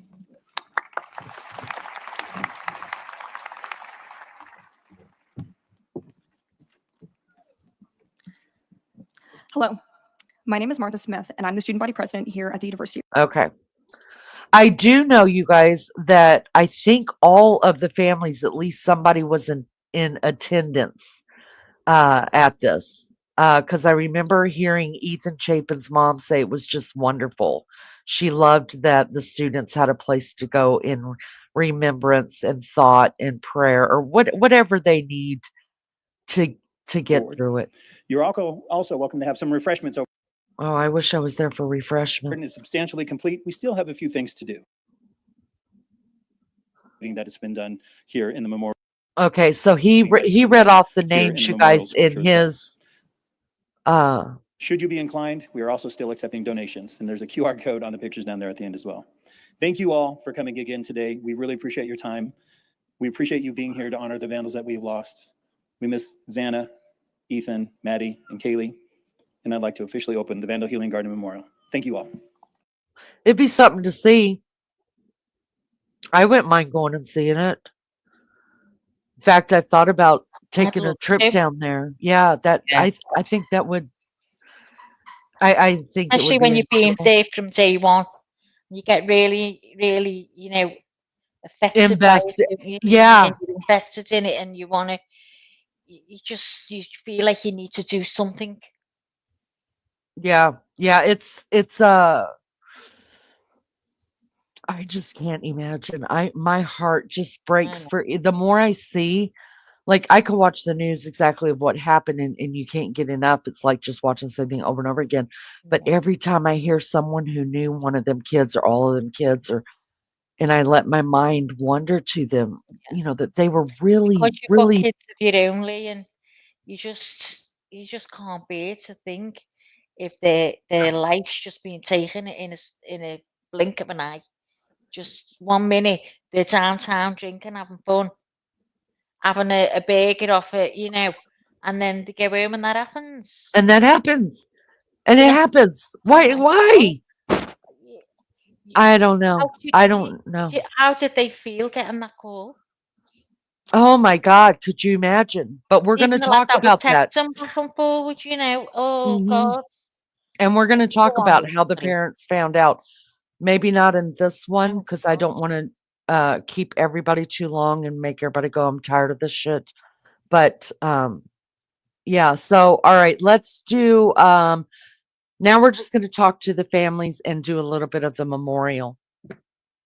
Like I said, this one basically is just, we're not talking about the crime as much as we're talking about the victims in this, because I don't want them forgotten. They're the important ones in this, not Brian Koberger or anybody else, or the college, or it's these ones, and I don't want to forget them. So I hope you get a sense of, wow, they're really real. They're really, it's easy to see a name or hear a name, but if you can bring them to life, it becomes such deeper. At least it does for me. Let's bring up the family. So Ethan's, like I said, his funeral was held. It was a private funeral. And so after the funeral, that's the second time, I take it back. But second time we had heard from the family, which the mother's the one doing the talking again. But it's the first time we've seen his triplets. They came out from the funeral and did a little presser. Okay, so I'd like to bring that up, and then we'll go to the memorial for the Idaho 4.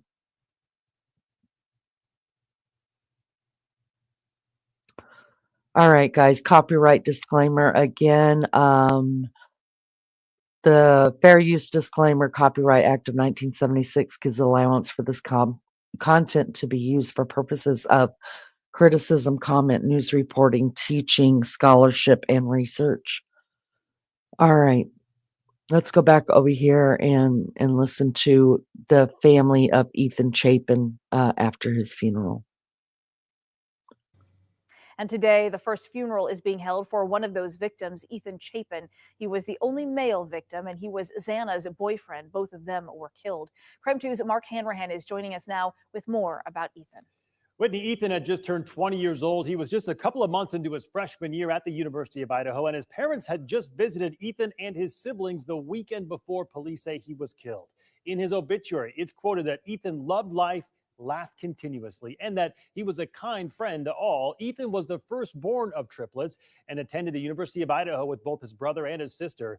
Ethan was also described as an avid golfer, surfer, and loved to play volleyball and pickleball. His funeral will be held in the same town he attended school, Mount Vernon, over on the west side. Today, Ethan's mom, with his brother and sister at her side, delivered an emotional statement. Take a listen. So my name is Stacy Chapin. Uh, I thought I could do this. Today we're here to honor the life and legacy of our son and brother, Ethan Chapin, one of the most incredible people you'll ever know. Together, we want to extend gratitude to the following. Our neighbors in Mount Vernon and LaConner, Washington, and the local communities of Priest Lake and Moscow, Idaho, for their ongoing support and care. Our extended family and friends who serve as beacons of strength and remain by our side throughout every moment. The Moscow Police Department, who now carry the burden every day, not only for us, but for all of the impacted families. and the many strangers across the country. Your outreach and kind words are profoundly touching. Please know we now consider all of you friends. And lastly, we thank the media for keeping this story top of mind. Thank you. Oh my gosh. Ethan's parents said that Ethan was sleeping over at his girlfriend Xana Kernodle's house the night that they were killed. They, like everyone else, just waiting for answers as to who killed their son and why. Whitney? Oh, y'all. Could you imagine? Did you see his sweet So triplets sad. standing out there? Oh my God. Whoo. Oh no. Terrible. Terrible. Oh, but for the grace of God, you guys, that we ever have to do that. Oh my God, it's terrible. I mean, there are just some things I have no follow-up to, and that's one of them. There's no way that I could follow that up. All right, let's go to, like I said, the memorial. I don't know if you guys watched the memorial in its entirety. I did when it first came out. I watched it a couple times since. This one is time-stamped, so what I'm gonna do is I'm gonna go, because it's held at a big church, so you're welcome to go and watch the whole thing. It's got beautiful music, beautiful teachings. The minister, I think he did a fabulous job. But what I want to focus in on is there were people representative of each of the victims that were there that came and spoke, that shared a little bit of their time with the victims. So that's what let's look at that right now. And then if you choose to, all you have to do is type into your search engine memorial for Idaho 4, and it will come up. And you can watch the whole thing. Like I said, it's like 2-hour thing on it. Again, you guys, this is the Copyright Act of 1976. It gives allowances for teaching, research, all those things. It's educational purposes. It's scrolling at the bottom of my screen. It's also being put into my chat. So don't come at us, YouTube. All right. All right, on behalf of the families, I want to welcome you here today. Thank you for coming, gathering together.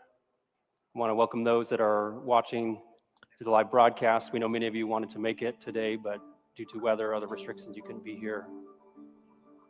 But it's good for us to be here together. This will be a good day, though there will be things that are hard, but there will also be some joy and some fun memories shared today. I'm Sam Meredith. I'm one of the pastors here at Real Life, and I'm honored to be here. We're honored as a church to be able to host this and help all the families come together to remember and to grieve. Let's pray together.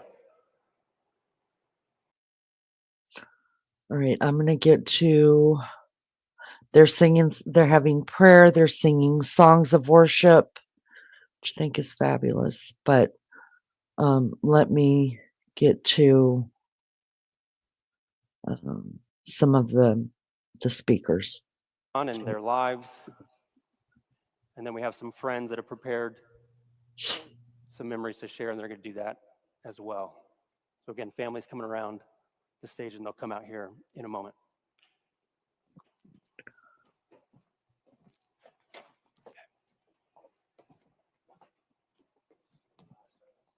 So you guys can see here, you can watch right there.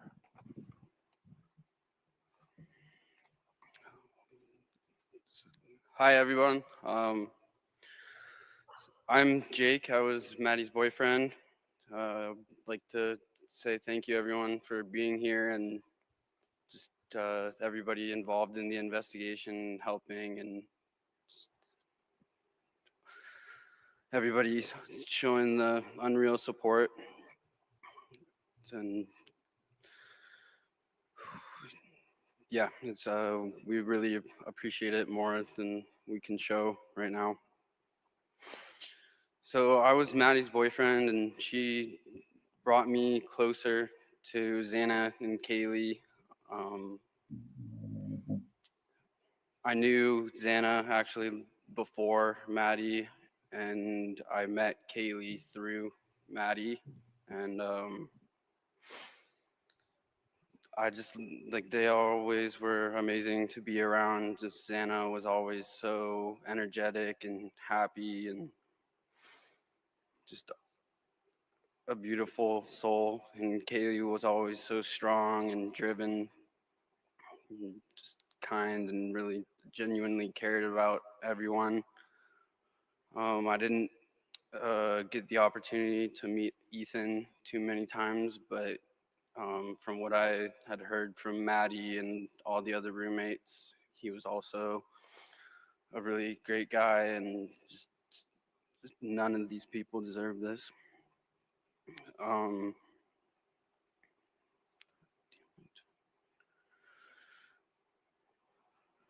So I met Maddie her freshman year of college. We went to high school together, but I was a couple years older, and didn't really get to meet her until she came to University of Idaho, and she got in to the Pi-Fi house, and I had multiple friends in there, and they just really took Maddie under their wing, and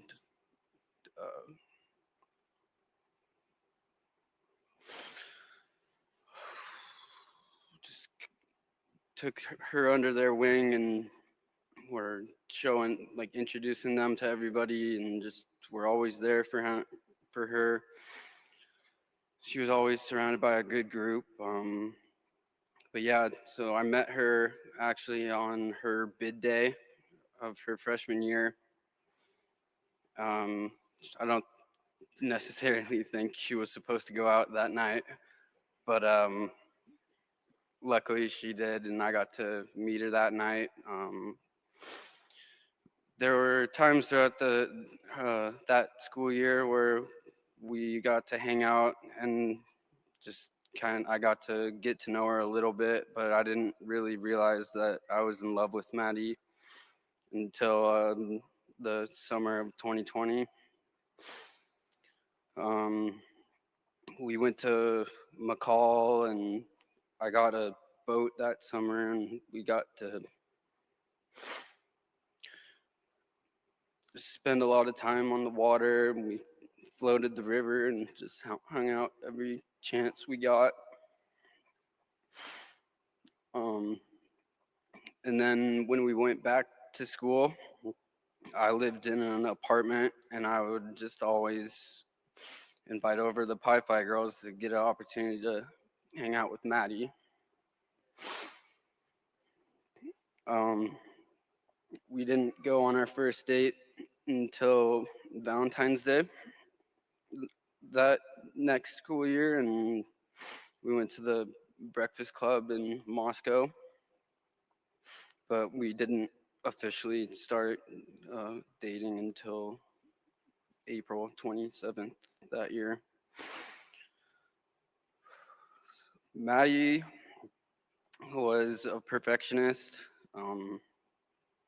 A good story with that would be Kaylee and Maddie's birthdays. They were like a month apart, and Maddie's came first, and she would always get frustrated because Kaylee would always go all out and just make everything perfect for her, and it was like almost like a little competition between the two who could make their birthdays better. And I guess it was a repeating thing throughout the years of them knowing each other. Maddie was the best at spreading love to all of those that were close to her. Every time I talked to her on the phone, she would end the conversation with "I love you," and I would always say it back. she was always smiling and dancing and laughing, and she was really observant of things. She would point things out that she thought were cute, which was something usually pink or tiny. She always loved being comfy. Like if we're watching a movie or a football game or anything, she just got her comfy socks on, blanket, and was just always making the best of every situation. She was nice, she was funny, she was confident. She knew that she was like she knew her worth. I had, I had to work for her. It was worth it. Just so confident. She knew that she was beautiful inside and out, but she was also humble about it.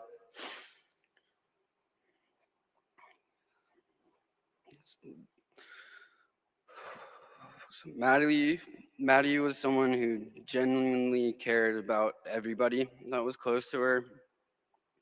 Like when she was the type of person that when she asked you how your day was, it was genuine. She really wanted to know.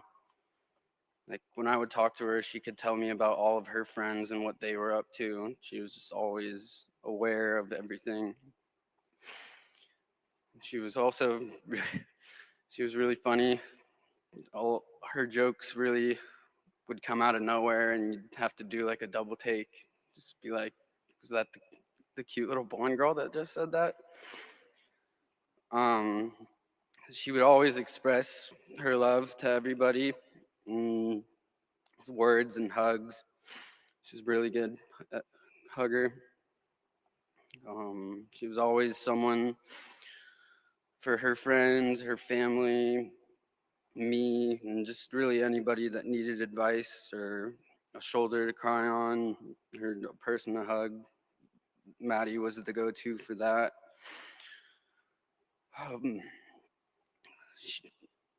She always loved like the whole process of like in Moscow, just getting ready with all of her friends. She would be helping all of them do the makeup, and I'd just be sitting on the bed observing all these girls doing what they do.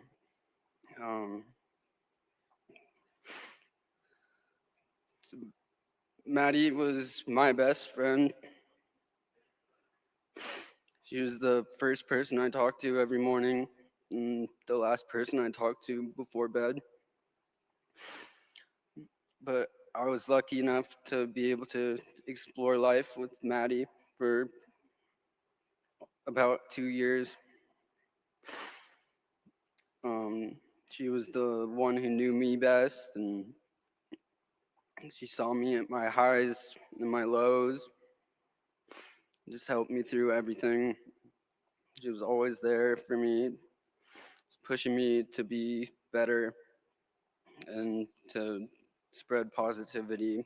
I think that's what she wanted. And she was the person that I loved the most, and she loved me the most too.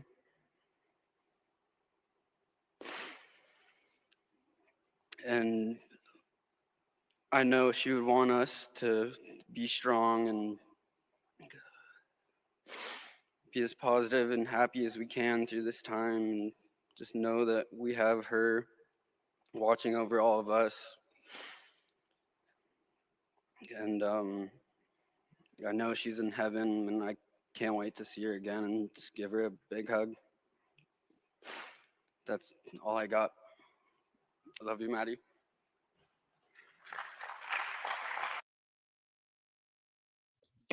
Can you freaking imagine? I mean, that poor kid. That poor kid. They're going to come up one by one. Peggy, just hang on to that thought. Peggy says, Kohberger Koberger had no prior criminal history. I said, neither did Jeffrey Dahmer before he had his first killed. That means nothing. We'll talk about it. I promise. I'm trying just to stay on Everyone for task. coming tonight. We really appreciate it.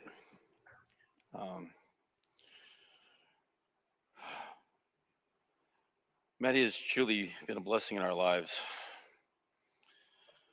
Watching her grow and mature into the amazing woman she become is truly priceless in our hearts. She was the world to us. Maddie was such an easygoing, loving child growing up. She was patient and relaxed toddler most of the time. And as a teenager, she didn't really give us many worries or trouble. Anyone who knows our family knows that we're Steelers fans. I know. Favorite memory for me was watching the game with her, and every time the Steelers scored, I'd pick her up, and I'd hold her high in the air, and we'd celebrate together. And she'd always just laugh so hard at that. We'd just crack up and have a great time.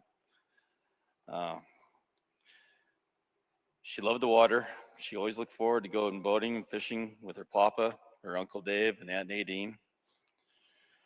She loved going on the boat with her friends and her boyfriend Jake, and we hardly ever saw her during the summer for the most part. Maddie was always inquisitive, curious, and eager to learn about everyone and everything.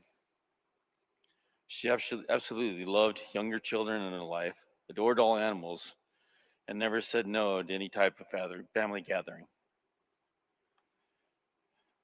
Maddie loved to travel, especially with her best friend Kaylee and her family.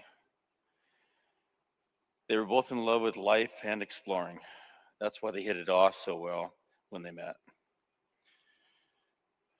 They were inseparable from the 6th grade on. They were truly sisters, and our families grew bigger and better from that. The two of them were a force not to be reckoned with. They stuck together through everything. Maddie had such a bright future, as all these kids did. The world is a darker place without them, but the light of their love and memories will always guide us all. Thank you all for joining us in this celebration of life of these beautiful souls. We love you, Maddie, Kaylee, Santa, and Ethan. Thank you.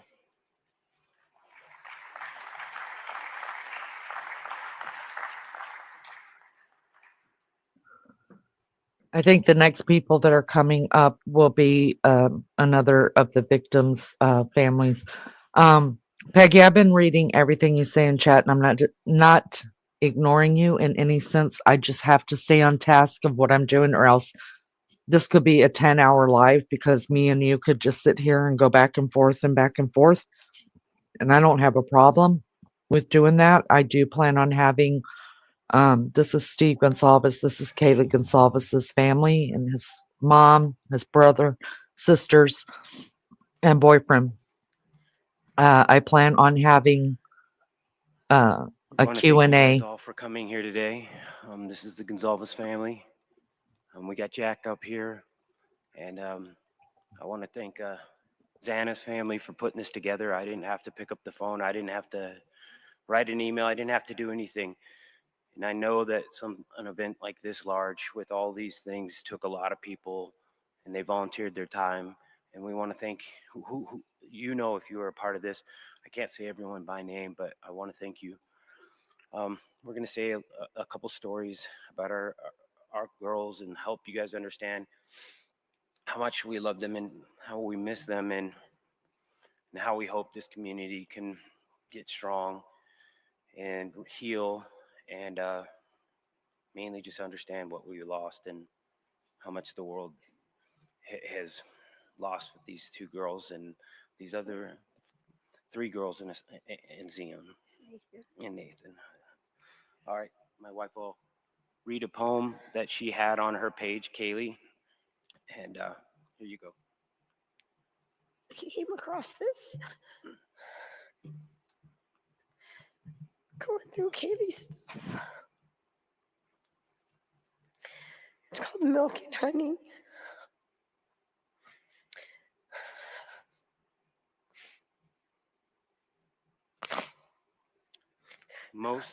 Most important is love.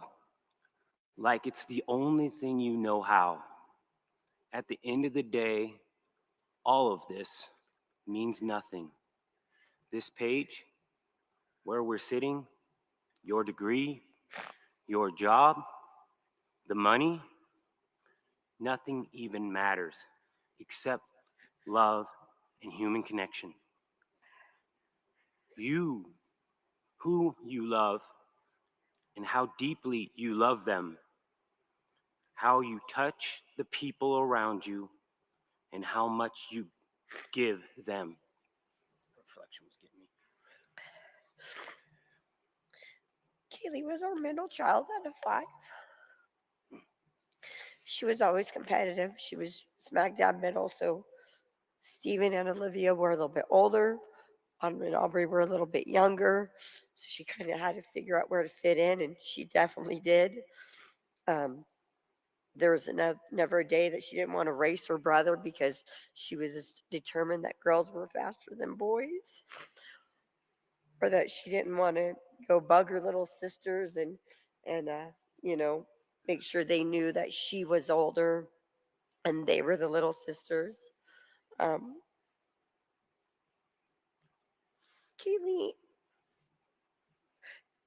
is a huge part of our family. The dynamics of our family will never be the same. We know this is God's will. It's hard to accept.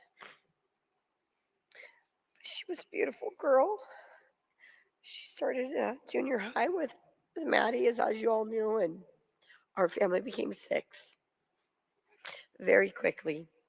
You know, there was a lot of friends throughout this family that came and gone and went and whatever, and we're still friends, but we don't see him that much.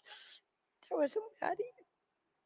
Maddie and Kaylee were by each other's side every day. They went to other countries together. Karen took them to Hawaii together. We took them to Mexico together. They went to college together. They went to high school together. They lived in their own apartment together. They were sisters. She was one of ours. We're just heartbroken. We know it's just going to take time for everybody to heal. If that's possible. I just pray that it is. Thank you, everybody. You guys want to say anything?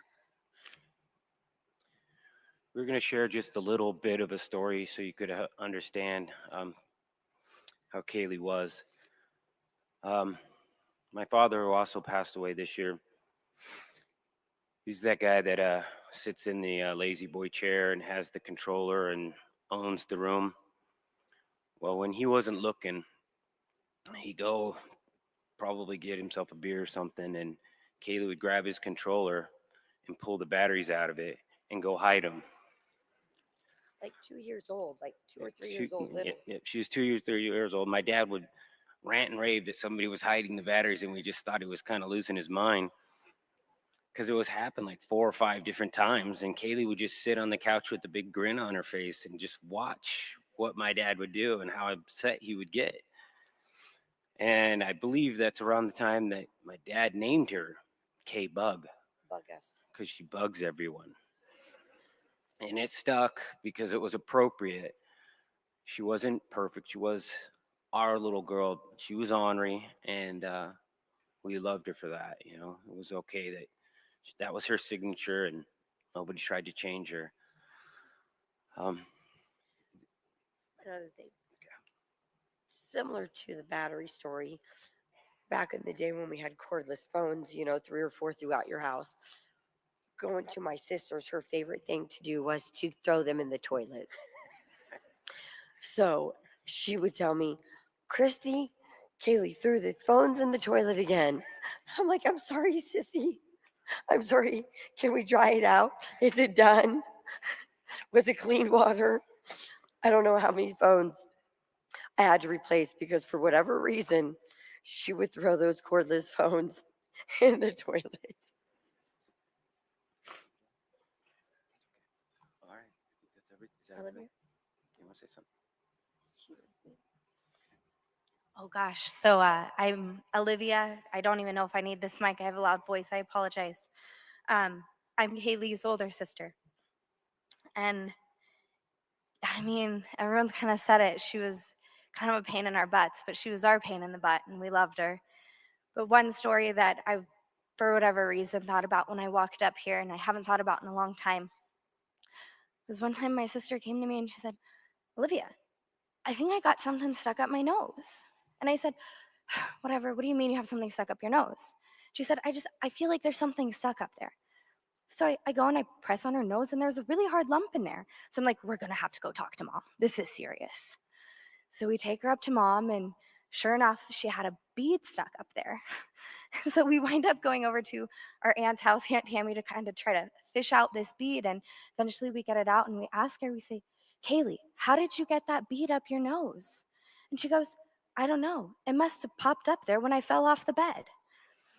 And I don't know why I thought of that story. I don't know what it says about her, but that was one of my favorite stories of Kaylee. She was a turd.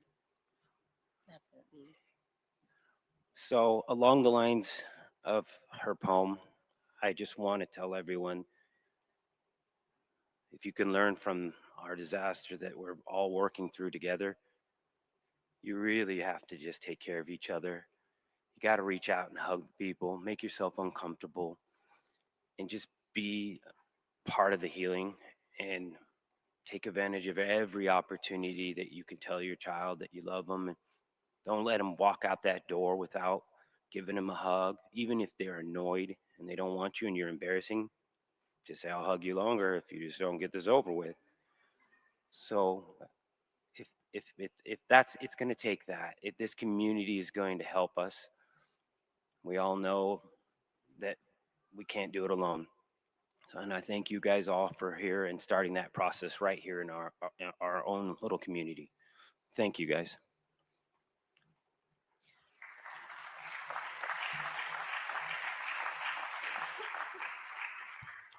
All right, guys, we're just waiting on the next family to come up. Thank you for being here. I appreciate it. If you could hit the like for me, I'd appreciate it. We are just going over real life things about the victims, because I don't want to forget who this case is really about.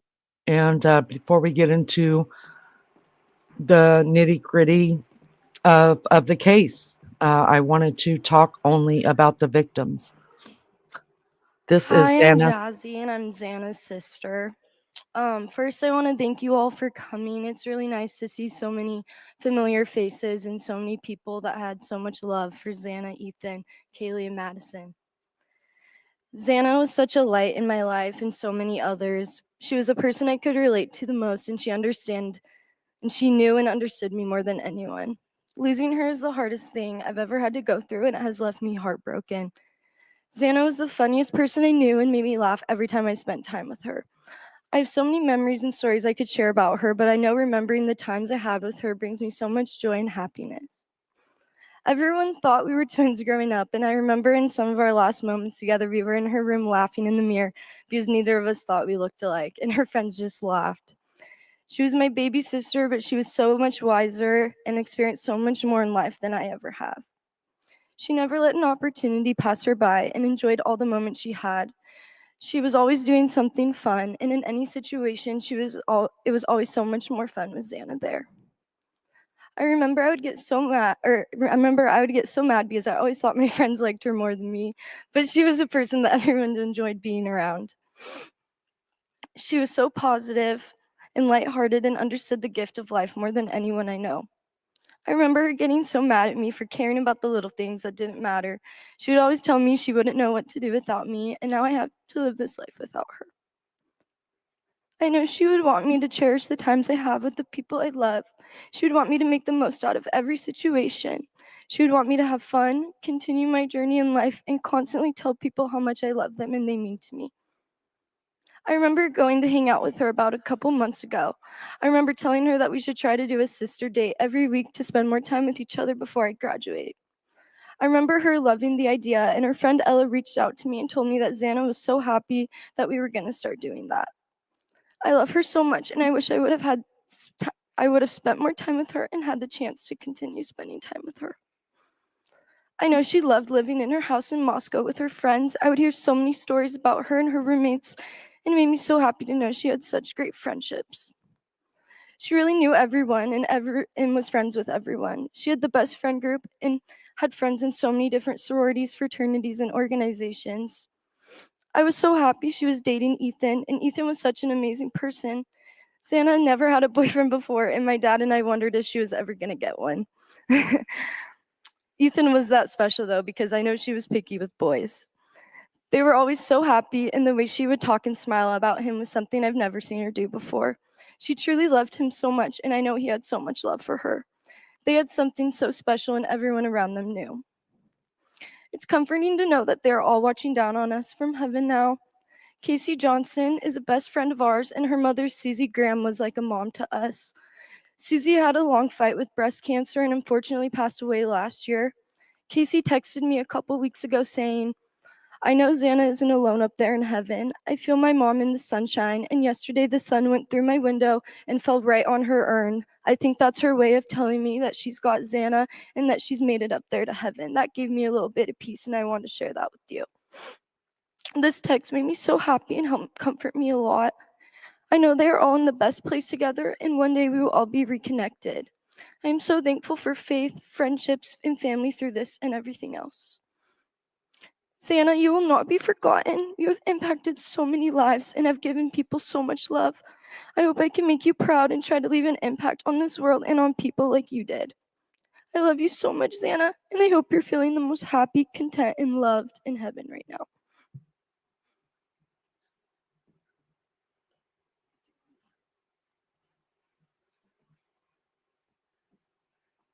Well, I'm Jeff and Xana's dad, and I think that Jasmine pretty much said it all.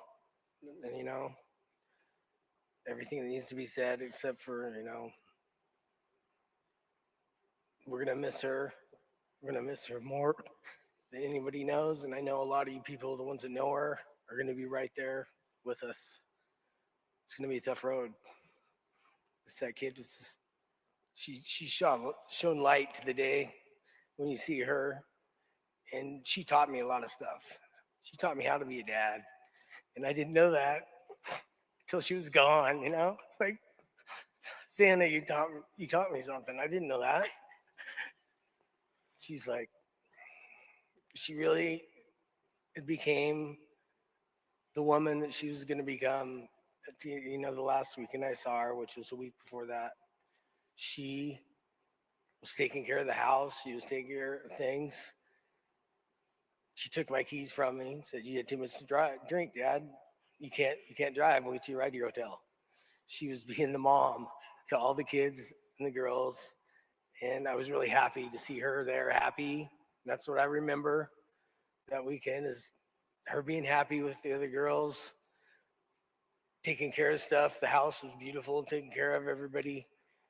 Everything was just about as good as it ever could have been in my picture as a parent. What it was going on in U of I, good grades. So I can remember that. Doesn't make it better, but it makes it a little bit easier. To know that it wasn't like it was there was issues, because there wasn't. We'll never know, So anyways, that's all I got, and thanks everybody for coming. And we're good. Thanks everyone for coming. My name is Kim, and I am Xana's aunt.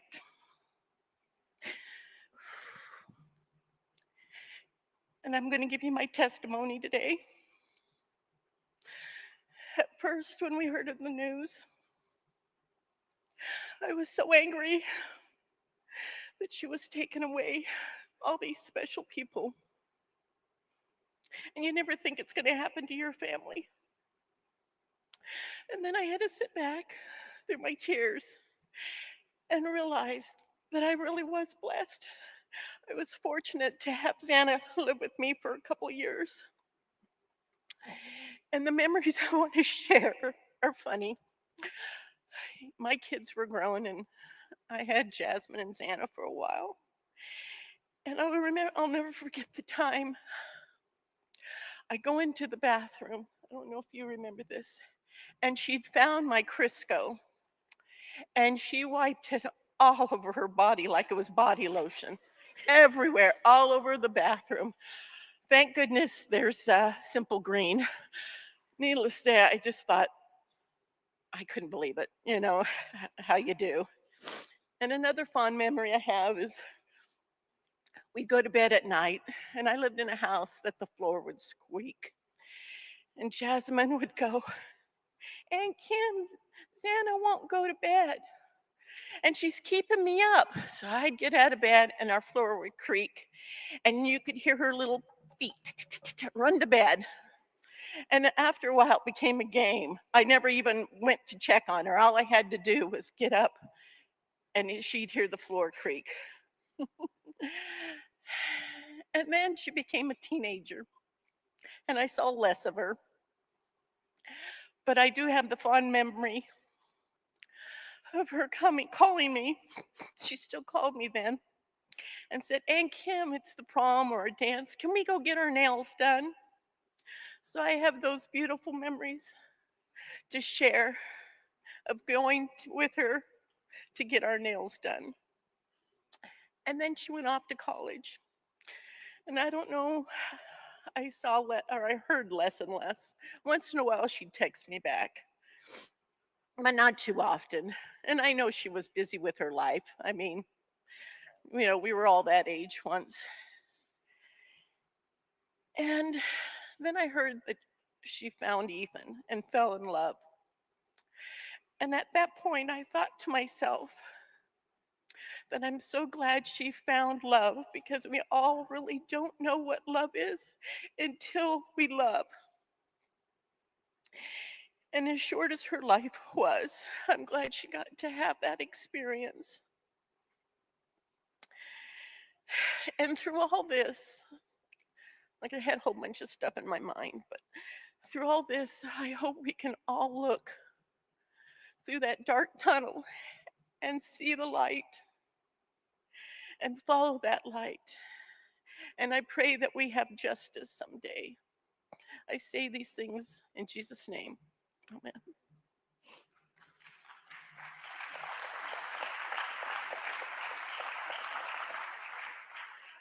I think there's one more set that comes up, and it's friends of, I think it was Xana that's going to come up. I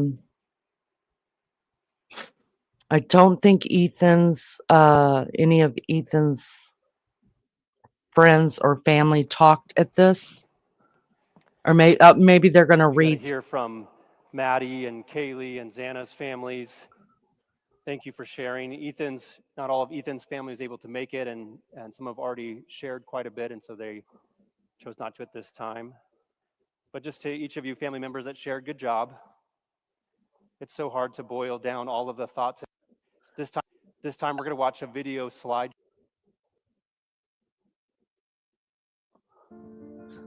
All right, after this video slide, guys, we're gonna take this down, and then I have just two more things, shorter things to show you guys, and then we'll end this one here. Look at these kids, you guys. Ugh, God, it breaks my heart.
Mhm.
All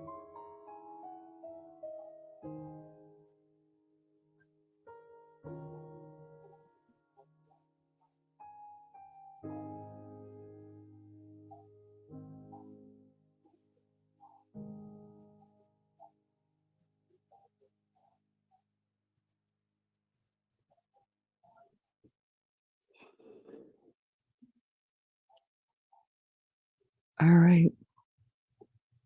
There we go. Thank y'all so much for being here, for sticking around. I know this one's been a long live with uh some talking, not a whole lot of talking, but some talking. Just wanted to get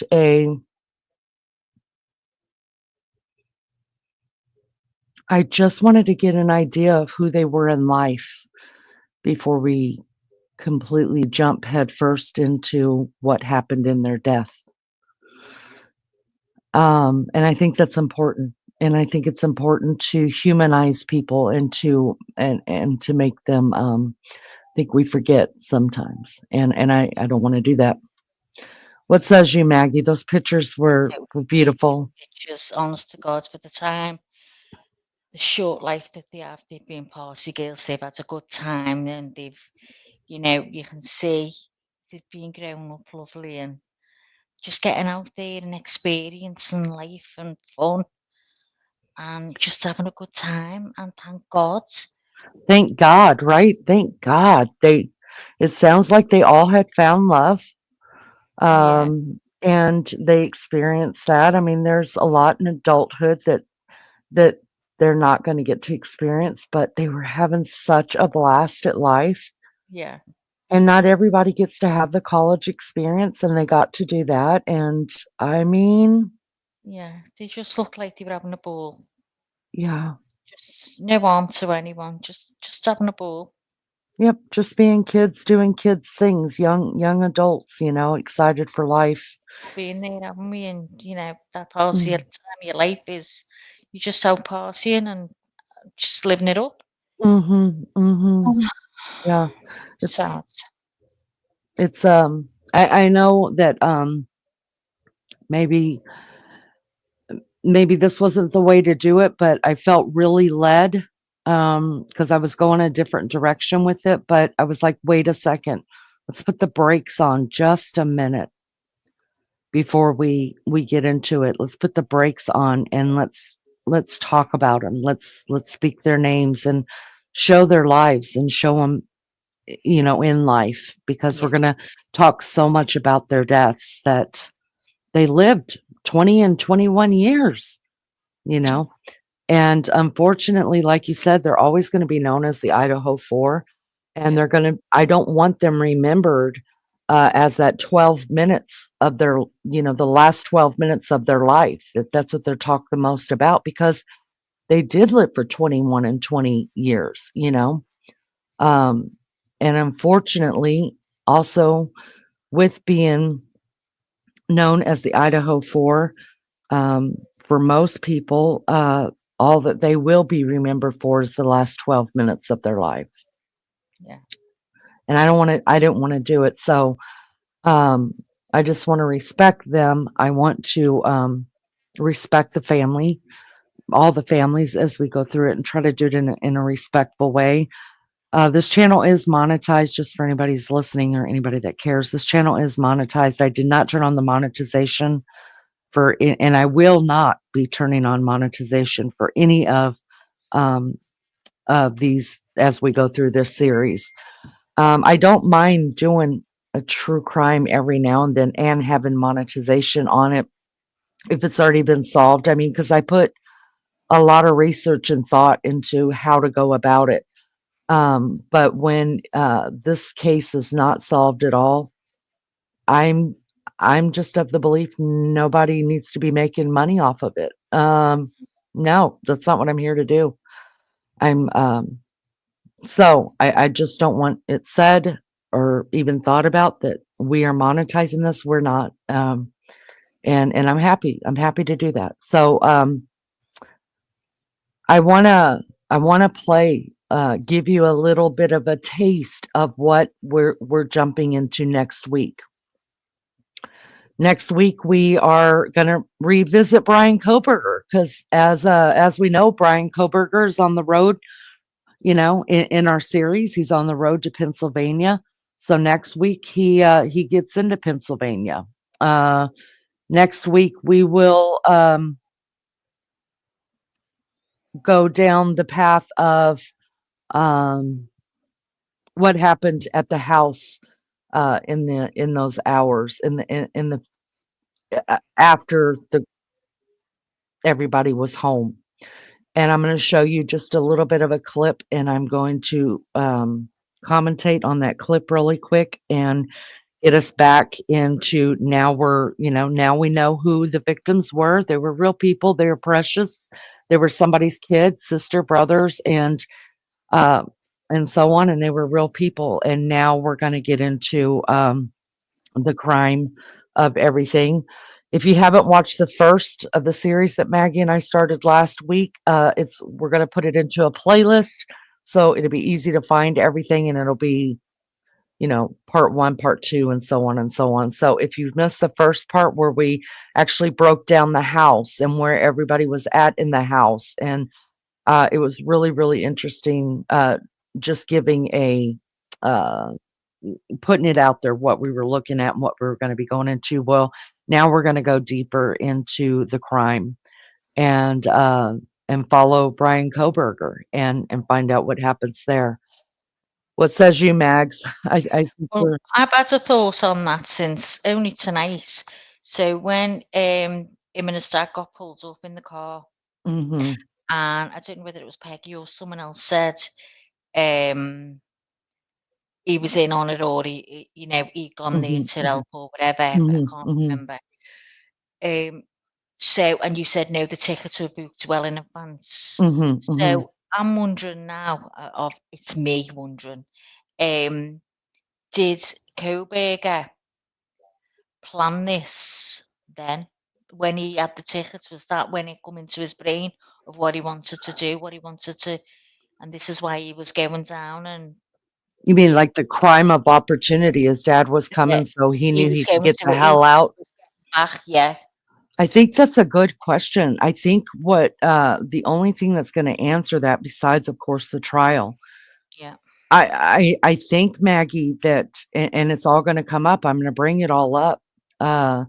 You could go all the way back to his teen years when he was posting on Reddit. Yeah, I've I seen don't. some of it, yeah. Yeah, so we're going to bring up all them posts that we know for sure was Brian Koberger. Now Yeah. we don't know for sure that Brian Koberger was in the group as Papa Roger. Mhm. We don't know that for sure, but I think it was. I'm pretty sure it was, and we will find out in Will court that if it come up in was. court if it was? Yes. Yeah. Yes, absolutely. All of his online crap is going to come up in court. All of his phone records, everything, all of his Amazon. We're going to go over all that, you guys. All of that is sealed. But there is the PCA, which is what actually got him, they were able to go in and arrest him. But there was also they had to put out what all because they got a affidavit to also go into his apartment and search it and take things that they felt were relevant to the case. There's a whole list of that before everything got sealed. We have the list of what the police collected from Brian Koberger's house in Pennsylvania and his apartment in Washington. We're going to go over all that. I honestly think, Maggie, an answer to your question is that I think he's always thought about it, always wondered. When he set it in motion, maybe he thought, this is the time we're going to do it. Got a And alibi, it's art, and yeah, that's you just don't know, do you? Like you say, you can sit and speculate all night, but sure. Yeah, until I you think see it and you listen to it, we're never going to know. we're not going to know until Wait, I we get there. can't wait. But there are clues. There are clues. I honestly do believe that you know, back when he was doing the Reddit stuff, like it was already in his brain. And so he was trying to pick people's brains about it. I mean, there's going to be Um, things that people have said in here, Peggy, me, you, whatever, mhm. have said things, and we're going to see it in court and go, oh, so it, it was right, because you think, like she's saying about blood and stuff like that. You think, how could he have managed to get away with no blood? But we don't know. We We don't don't know know. if he did. Here's the other thing that we have It's to never been remember too. released. Here's the other thing we have to remember though too. You just said it. It hasn't been released. What do the police know that we don't know? Because they're Exactly. not going to reveal everything Being until tight-lipped court. about it, haven't they? Hmm I mean, like the bodies, Peggy's saying about no bodies coming out on stretchers, but what they did have was, what I seen was like a tunnel which went into the house, and they were bringing, they didn't want anyone seeing anything. They had to Yeah, I it was like mean, sheets going right over the doorway. It's like a tunnel, so to speak. right. So they put you right, which is what they probably should have done when they were taking out the evidence out of the house. Because like the mattresses, Yeah, sure they yeah. had a white sheet over it, but you could see all the blood. Oh, go ahead. So, Oh, God. oh yeah, I'm gonna bring all that up. We're gonna Oh, I deep didn't see dive that. it. Um, and you know, and there are people that out there that say, you know, that he was never in contact with, he had absolutely no contact with these girls. Well, that's a lie. It's a straight up lie. I was so pissed this morning, Maggie, after I talked to you, because I started watching this one creator, and I will not mention their name. I started that was doing Idaho 4 stuff, and half the shit he said, I had to go back and look at the date to make sure that it hadn't been released yet. The shit that he was saying, it had already been released in the PCA, and he's like, "This isn't true, and that's not true, and this is not true." He's just listening to other creators and news sources and shit out there. You have to get it from the elephant's mouth. You know what I mean? Yeah. He absolutely did have contact with at I least heard that he did have Maddie. contact with Maggie, yeah. Maddie, Yes. yeah. He followed her on, and if you go in the early, Social media, wasn't it? He was on yes, social he media followed her following. on Instagram, you guys, Yeah. and he actually commented. If you go back in the early days of watching the Gonsalves family with the sister's the one that found all that stuff on her. She's the one that found the Grubhub video and turned it over to the police. She's the one that went, she knew that her sister's stuff was going to be taken down off of social media. For the investigation. She went and grabbed everything. So when the name Brian Koberger went out, what do you think she did? She went straight to her sister's social media. Boom, he's right there. He's been following her and Xana. Now you ask me, why would he follow her and Xana? Well, we all know it's been put out that Brian Koberger is a vegan or vegetarian. And that's what the Mad Greek restaurant is, you guys. So he would go there to eat. And I'm telling you, Yeah. it's gonna come up that's where he has seen Maddie. Yeah. And that's my speculation on it. Mhm. And I welcome anybody else's speculation.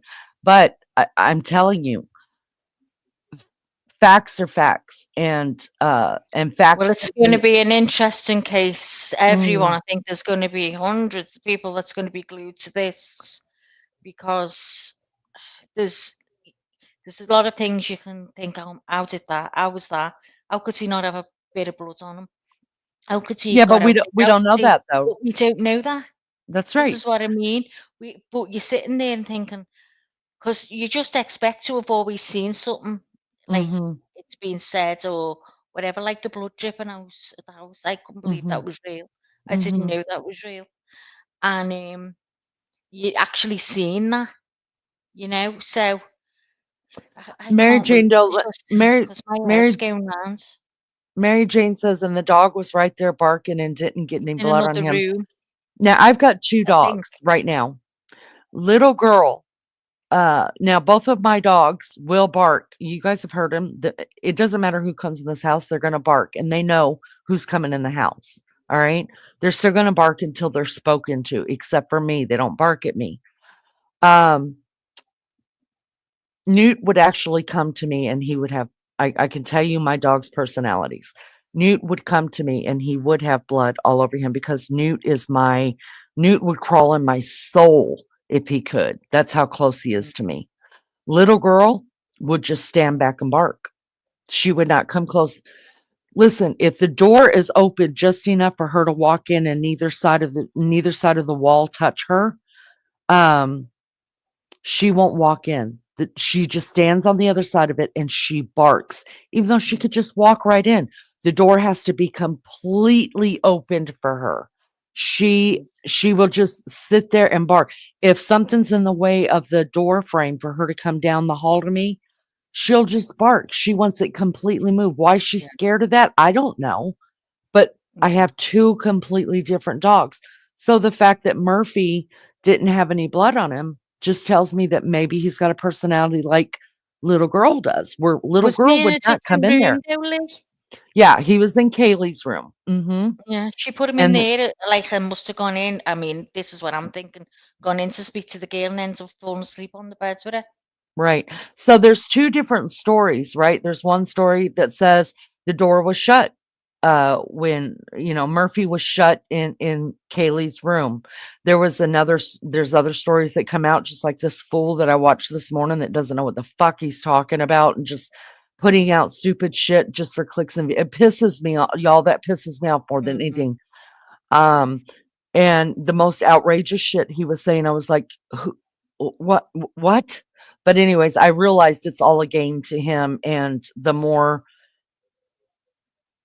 salacious stuff he can put out there, the more views he's getting, and that's his niche, right? But so, and then there's other people that have said the doors were all wide open, even the sliding glass door and even the front door were wide open. Well, yeah. So say I came right up, I got a text message from one of the girls. I walk into the house. Well, Maggie, you're 5 minutes behind me because you got the text a minute later. When you walk up, the door's open, but I'm already in the fucking house. Do you Yeah. see how that could look? Yeah. So yeah. you're reporting, no, the doors were wide open, and I'm reporting, no, the door was shut because I was Yeah. there. Are we both And there's wrong? two different No. stories. Yeah. Right. They're both, We're yeah. right. Both Neither one raised. of us are wrong. That's just what Yeah. we saw. So that's why, because the dog didn't stay outside, Mary Jane, and they were sleeping at the house. So, but like I said, it could be that they're both telling the exact same truth. It's just, what did they see that was different? It was closed when I got there, but I left the damn door open. So when Maggie got there, the door was open to her, and everybody's just running with it. So we have to wait until trial and what comes out at trial. I don't want to speculate right now why I think the dog was locked up in Kaylee's room and Kaylee in there with Maddie. I mean, maybe they were going to lay down in bed, go to sleep. Could he have even sneaked in while them girls were asleep and locked the dog? Maybe the dog knew him. You just don't know, do you? You don't know. It's so Just many don't know. speculations you could do. Yeah. Or maybe Kaylee went in just to talk to Maddie for a little bit, lay in bed with her, have a discussion, and then planned on getting back up and going back to what was her old room with Murph. Who knows? Maybe they just decided to lay in there and they didn't want Murphy crawling all over them. We don't know. There's so many different scenarios we could Lee, I'm come up just going to with. go on mute for 5 minutes. I'm making my way upstairs, but I'll be back on as soon as I get Okay. upstairs. Okay. Okay. Yeah, so I mean, we could sit here and brainstorm it, and I don't mind brainstorming. Um, but the truth of the matter is, until it's in court, we're just not going to know the whole truth, because everybody's just listen, all I'm going to say, even with me, take it with a grain of salt, y'all. This is my research. Okay. Just because I say it doesn't make it true. I'm doing the best I can, and be as truthful as I can and as factual as I can. I've heard a lot of different things too, but I'm not going to report I'm not going to make a live on what I've heard. I mean, that's what everybody else is doing, and it's dumb because people are actually believing that shit instead of just coming out and saying, guys, I don't freaking know. Let's just talk about it. You know what I mean? Like, that's possible. Sure. That's possible. Sure. Not make it sound like this is exactly what happened. You don't know what happened. You weren't there. The people who know what happened, 4 of them are dead and one's in jail. And that's the truth. And God's God. We'll find out all when we get to heaven. So, it just pisses me off when I see people putting stuff out as fact. This is factual. This is what happened. And then they're like, well, I heard it on so-so. Well, I heard it on this channel. I heard, well, fuck, you don't know either because you weren't there. Shut the hell up. Yeah, I don't dig it at all. So next week, we will bring things back into the night of the murders. We'll get Brian Koberger home where he needs to be so we could start there.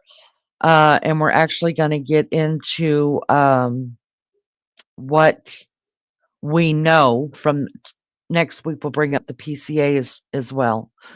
What we know from the PCA, and then be able to work from that, and what the crime scene would have looked like. The people that are mentioned in the PCA, DM, Dylan Mortensen, and BF, Bethany Funk, the surviving roommates, what their role in this was, what they had to say in it. That's what we're going to do. The reason why the 911 tapes have not been released, I believe, is because same thing with everything else. Everything is sealed. Everything is sealed. You can't touch anything. But I will tell you this, it takes somebody. 911 just doesn't release things, you guys. You have to call and you have to pay somebody has to call and pay to get the 911 tapes. Usually it is a news station or something like that will pay for actually a 911 tape.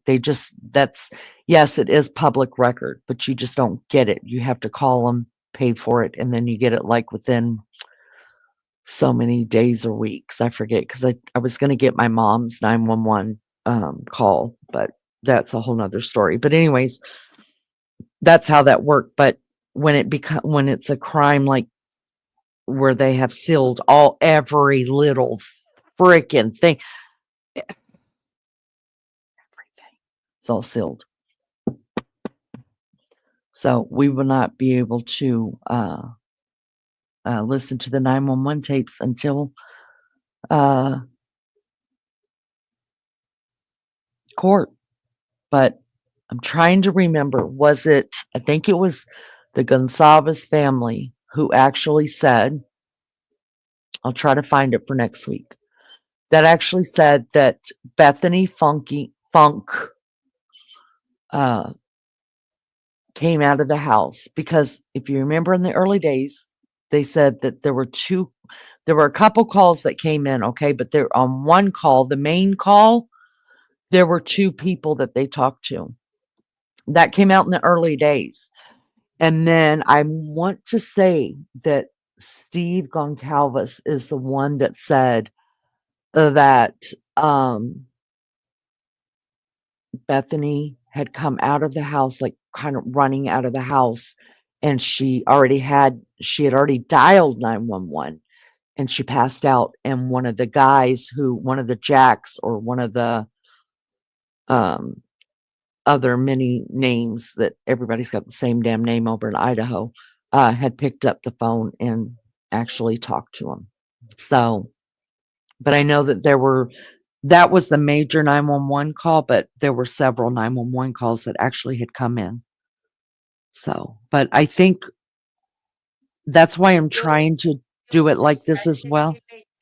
That there was loads of people there by the time the police got there. Right. Because I heard, whether it's true again, that she rang the mates to go over to it. People that lived on the campus, whatever.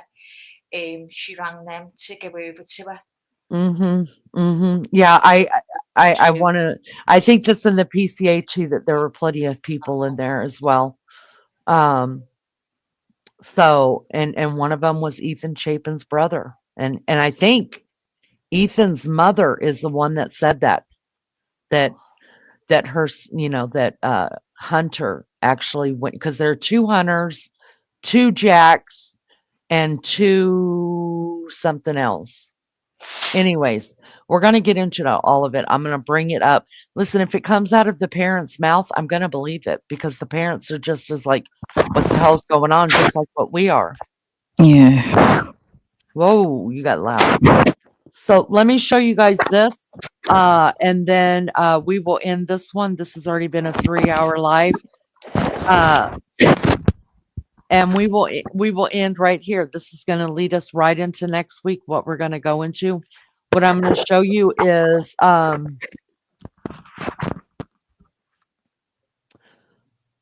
going to show you some surveillance cam that was released. Well, I don't even remember how long it was released, but this is right before the girls, and I think it was Jack. That's it. Jake, Jack, and Hunters. There's 2 of each of those. Good God. So I think the guy who was they called him Hoodie Guy at the grub truck. I think his name it's either Jake or Jack. I can't remember which one. But he was walking with them. This video was taken from He's a Jack. This video was taken from they were walking to the grub truck from the bar, the corner club bar, and this video was caught on cam from a hotel or something, an awning they were walking under, and it caught some of their discussion that they were talking about, and it caught all 3 of them walking together.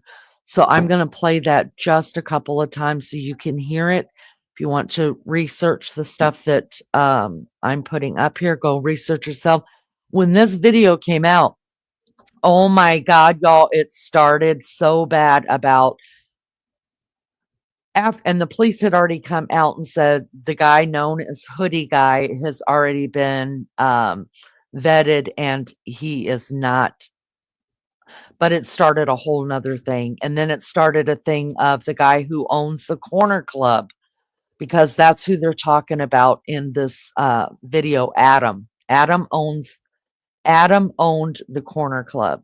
Okay. So they're talking about Adam and Jack, who is Kaylee's. Remember, she had broke up with him a couple weeks prior to this incident happening. It's never been said why they broke up. Now, her parents did come out and say that Kaylee she was starting a new job in a new city. She had been dating this guy since they were in junior high school together. They were on break, and that she just wanted to live a little bit and test the waters, but that they knew that they would get back together and eventually be married. But so this thing set a whole new spin on it. Whereas even though the police came out and cleared Jake, the ex-boyfriend, and Jake, I think it was the other guy's name was Hoodie Guy. They had already cleared them. Y'all, the internet went up buzz once this one came out, starting all over again. That one of these 2 had to be the killer. So let's take a look at it. I'm gonna play it a couple times. And then you probably have to watch it yourself. I have watched it over and over and played it on slow speed, had fast speed, in complete silence. You're only going to hear a few words. So if you really want to get into it, you'll probably have to pull it up on your own. So let's listen to this real quick. And this will lead us into where we're going to begin next week. Make sure that it's on here. Yep. Okay, here we go. New surveillance video shows 2 victims of the University of Idaho murders in the Moscow area just hours before they were killed. Investigators are now trying to piece together the timeline from that night, including in this new video, to find any sort of lead in this case. We're being joined now by Fox News multimedia reporter live outside the Moscow police headquarters in Idaho, Jake Karalexis. Jake, thanks for being with us tonight. We're going to show the video. We've shown it a couple of times already, but walk us through what police are thinking. Well, it's good to see you, Andrew. So this video was obtained by Fox News Digital from the creators of a Facebook group called University of Idaho Case Discussion. And it shows 2 of the victims, Kaylee Gonzalez and Madison Mogan, a few hours before they were murdered in the downtown Moscow area. They're walking with a man near campus, and this man is wearing similar clothes to a man who was spotted with Kaylee and Madison at a food truck that same evening. But police say the man at the food truck is not a suspect. Something else relevant from that video, Andrew, is that both girls mention the name Adam, but they don't say it directly to the man they are walking with. And over the weekend, Kaylee's father told Fox News that Adam is also not a suspect. So police haven't named a suspect in this investigation, but they say that more agents are being added to this case. And with the holidays coming up, they won't be taking a break. Not change anything for us. We're going to continue to push through the holidays. We have a team that will continue to do the investigation and work on that as we move through the holidays. And Andrew, today police say that the number of tips and leads they've received now over 10,000. They also say that they're making progress finding more information related to that white 2011 to 2013 Hyundai Elantra spotted near the scene on the night of the murders. Andrew. Jake, I don't know if you know the answer to this. I'm going to ask it anyway, though. Did police know about this piece of video before it was obtained by Fox News Digital? Had they already seen it, possibly? So as far as we know, Andrew, when Fox News Digital obtained the video, that's the first that we saw of it. I don't know personally if police knew about it before or not, but they didn't really comment on it today in their release. They focused mostly on the 10,000 tips and leads they've gotten. And again, referencing that white Elantra that they are so desperate to find information on. Yeah, of course. And Jake, we know the police don't have a license plate number for that Elantra. Obviously, that would make their job much easier. And you were reporting just last week, there's some 22,000 make and models of these vehicles that they're looking for, both in Washington State and Idaho. So they have their work cut out for them. But we heard from the police chief in your report, and they said they're not backing down, going full speed ahead through the holidays. Are they hopeful that possibly they might get a break before the new year? I mean, Andrew, they're just continuing to go through those leads, continuing to look for evidence. They say that, again, we heard the number. It's over 10,000 tips and leads at this point. So they say it takes a little bit of time to go through those leads, figure out which ones are relevant and which ones aren't, and try to search through there. So the information has been coming in very slowly over the last week or so, and they're hopeful that they will be able to find a break in this case soon, but nothing at this point, Andrew. All right, Jake Karalexis there live for us in Moscow, Idaho. Jake, we always appreciate it. We'll talk again. Okay, and in the meantime, we do want to kind of dive a little deeper into this new surveillance video that was obtained by Fox News Digital over the weekend. We want to put this up on the screen for you here. Okay, so take a look at some of this. This is newly disclosed. It was taken early on November the 13th. It appears to show both Kaylee Goncalves and Maddie Mogan walking with a man in downtown Moscow hours before that quadruple stabbing in that rental Haley's house in on the the gray, campus. So the women Maddie's appear to be in the wearing the middle. same clothes that both Goncalves and Mogan were seen sporting that same evening on that video that you probably have seen outside of a nearby food truck. The man walking with them is also wearing clothes that look like those on a man seen at the food truck, whom police have said is not a suspect. So in the video, a woman asks the group, Maddie, what did you say to Adam? And that is caught on the surveillance camera. The second woman replies, like, I told Adam everything. So the first woman's voice appears to match that of Goncalves, according to her TikTok. According to her father, Steve, the Adam the women mentioned is not a suspect. Police have also ruled out the suspect as well, like Jake said.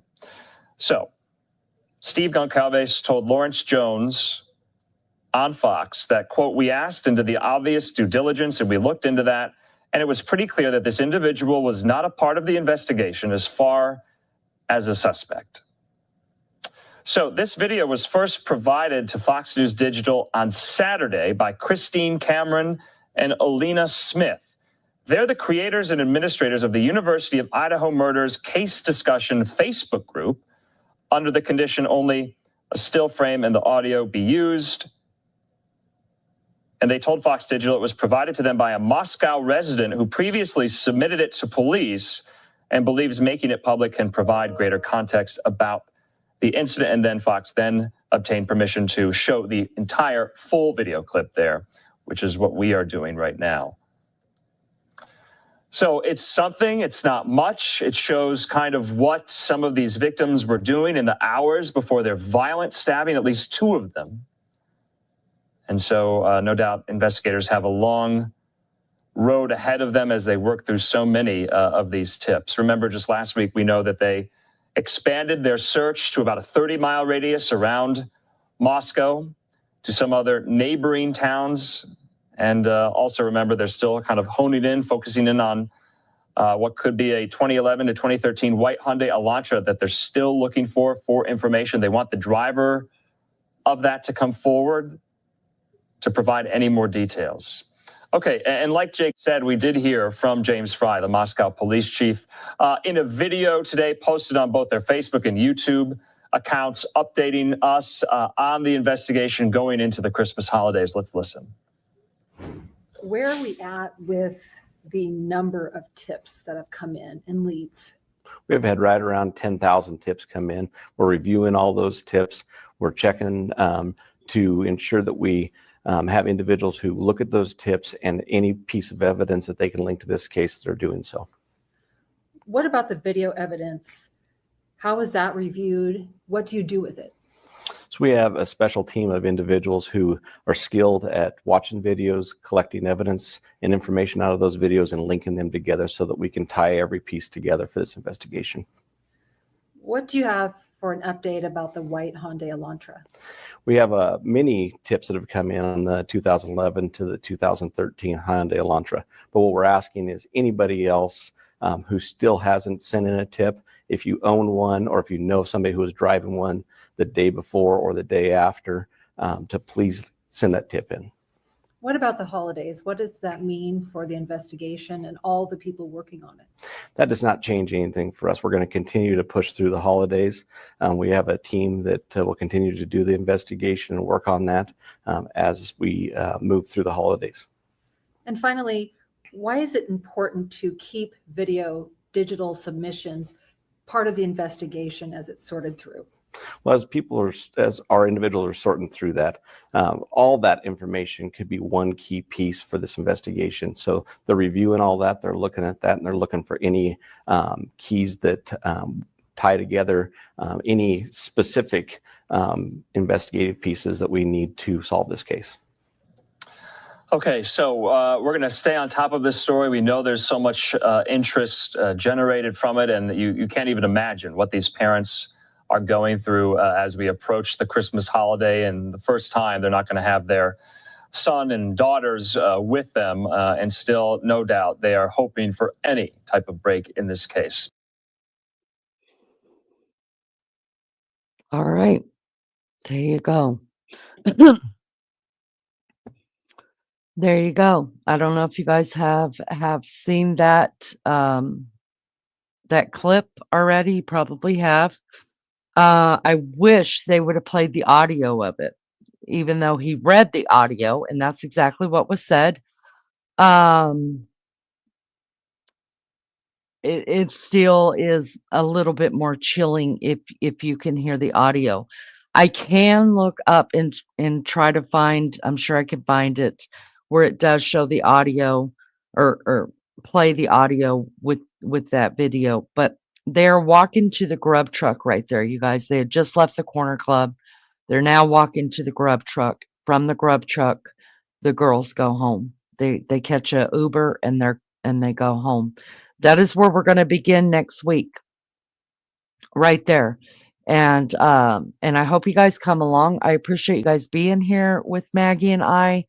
And buckle up, get ready, because now we'll take off and hopefully be able to answer some of these questions, especially that Peggy is putting out. I appreciate questions or thoughts or anything like that you may have on it.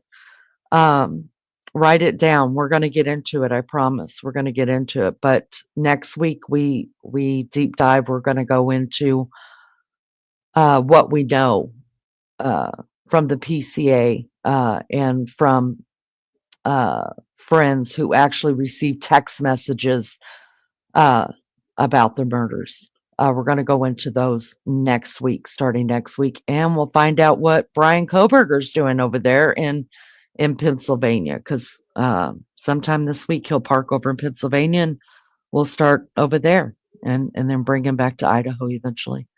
All right, Maggie, did you fall asleep, love bug? You okay? Hi, Wild Angel. I've been in the bathroom.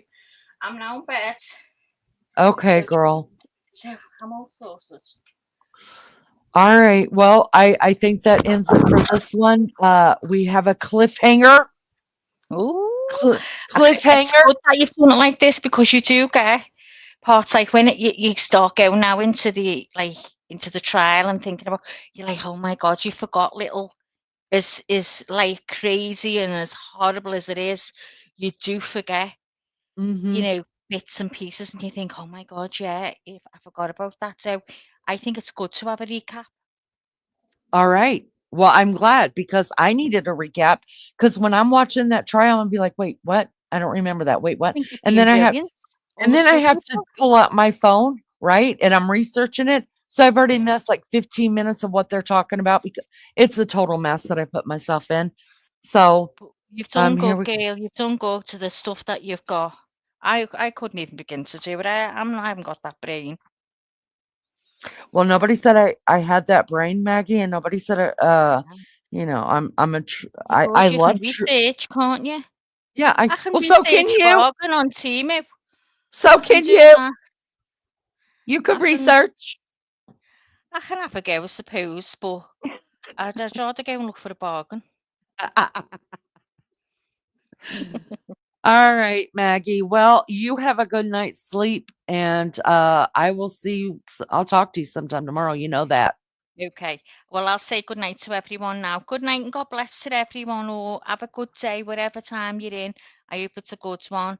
And I'll speak to you all on our next one, probably. And for the others I speak to every day, I'll speak to you tomorrow. Good night and God bless. Leni, I love you. And I I'll love you speak to too, tomorrow, Max. Gail. Bye, All everyone. right, Thanks, honey. Leni. I loved it. Bye, Gail. Love you, honey. Bye. Bye. All right, y'all. So that ends it for another According to Leni. I hope you guys enjoyed it. Like I said, if you missed the first episode into this deep dive, last week was really good. It kind of just laid out the foundation for what we're building here. Talked about the house. I think it's very informative. Go back and watch it if you choose to. If not, hey, thanks. It's okay. It's all right. I'm gonna make a playlist and keep everything in there so it's easy to find whenever, if ever, you want to watch it. Sergeant Joe, it's so good to see you. It was OJ. OJ done it. OJ did. Listen, thank you guys so much, chat. We don't have a channel without you, so thank you so much. I can't thank you enough for coming in and hanging out with us. The mods, you guys are the best of the best, 100% of the best. Thank you for keeping chat clean, and thank you for keeping it a safe place for us. Sorry, my throat's itching. I love you guys so much. Maggie, you're my heart girl, my heartbeat. I love you so much. Thank you for doing this with me and coming along with me. We'll see you guys next time on According to Leanie. Can't be good at it, and send me some video because we need content. Love you guys. Take care of yourself. Bye.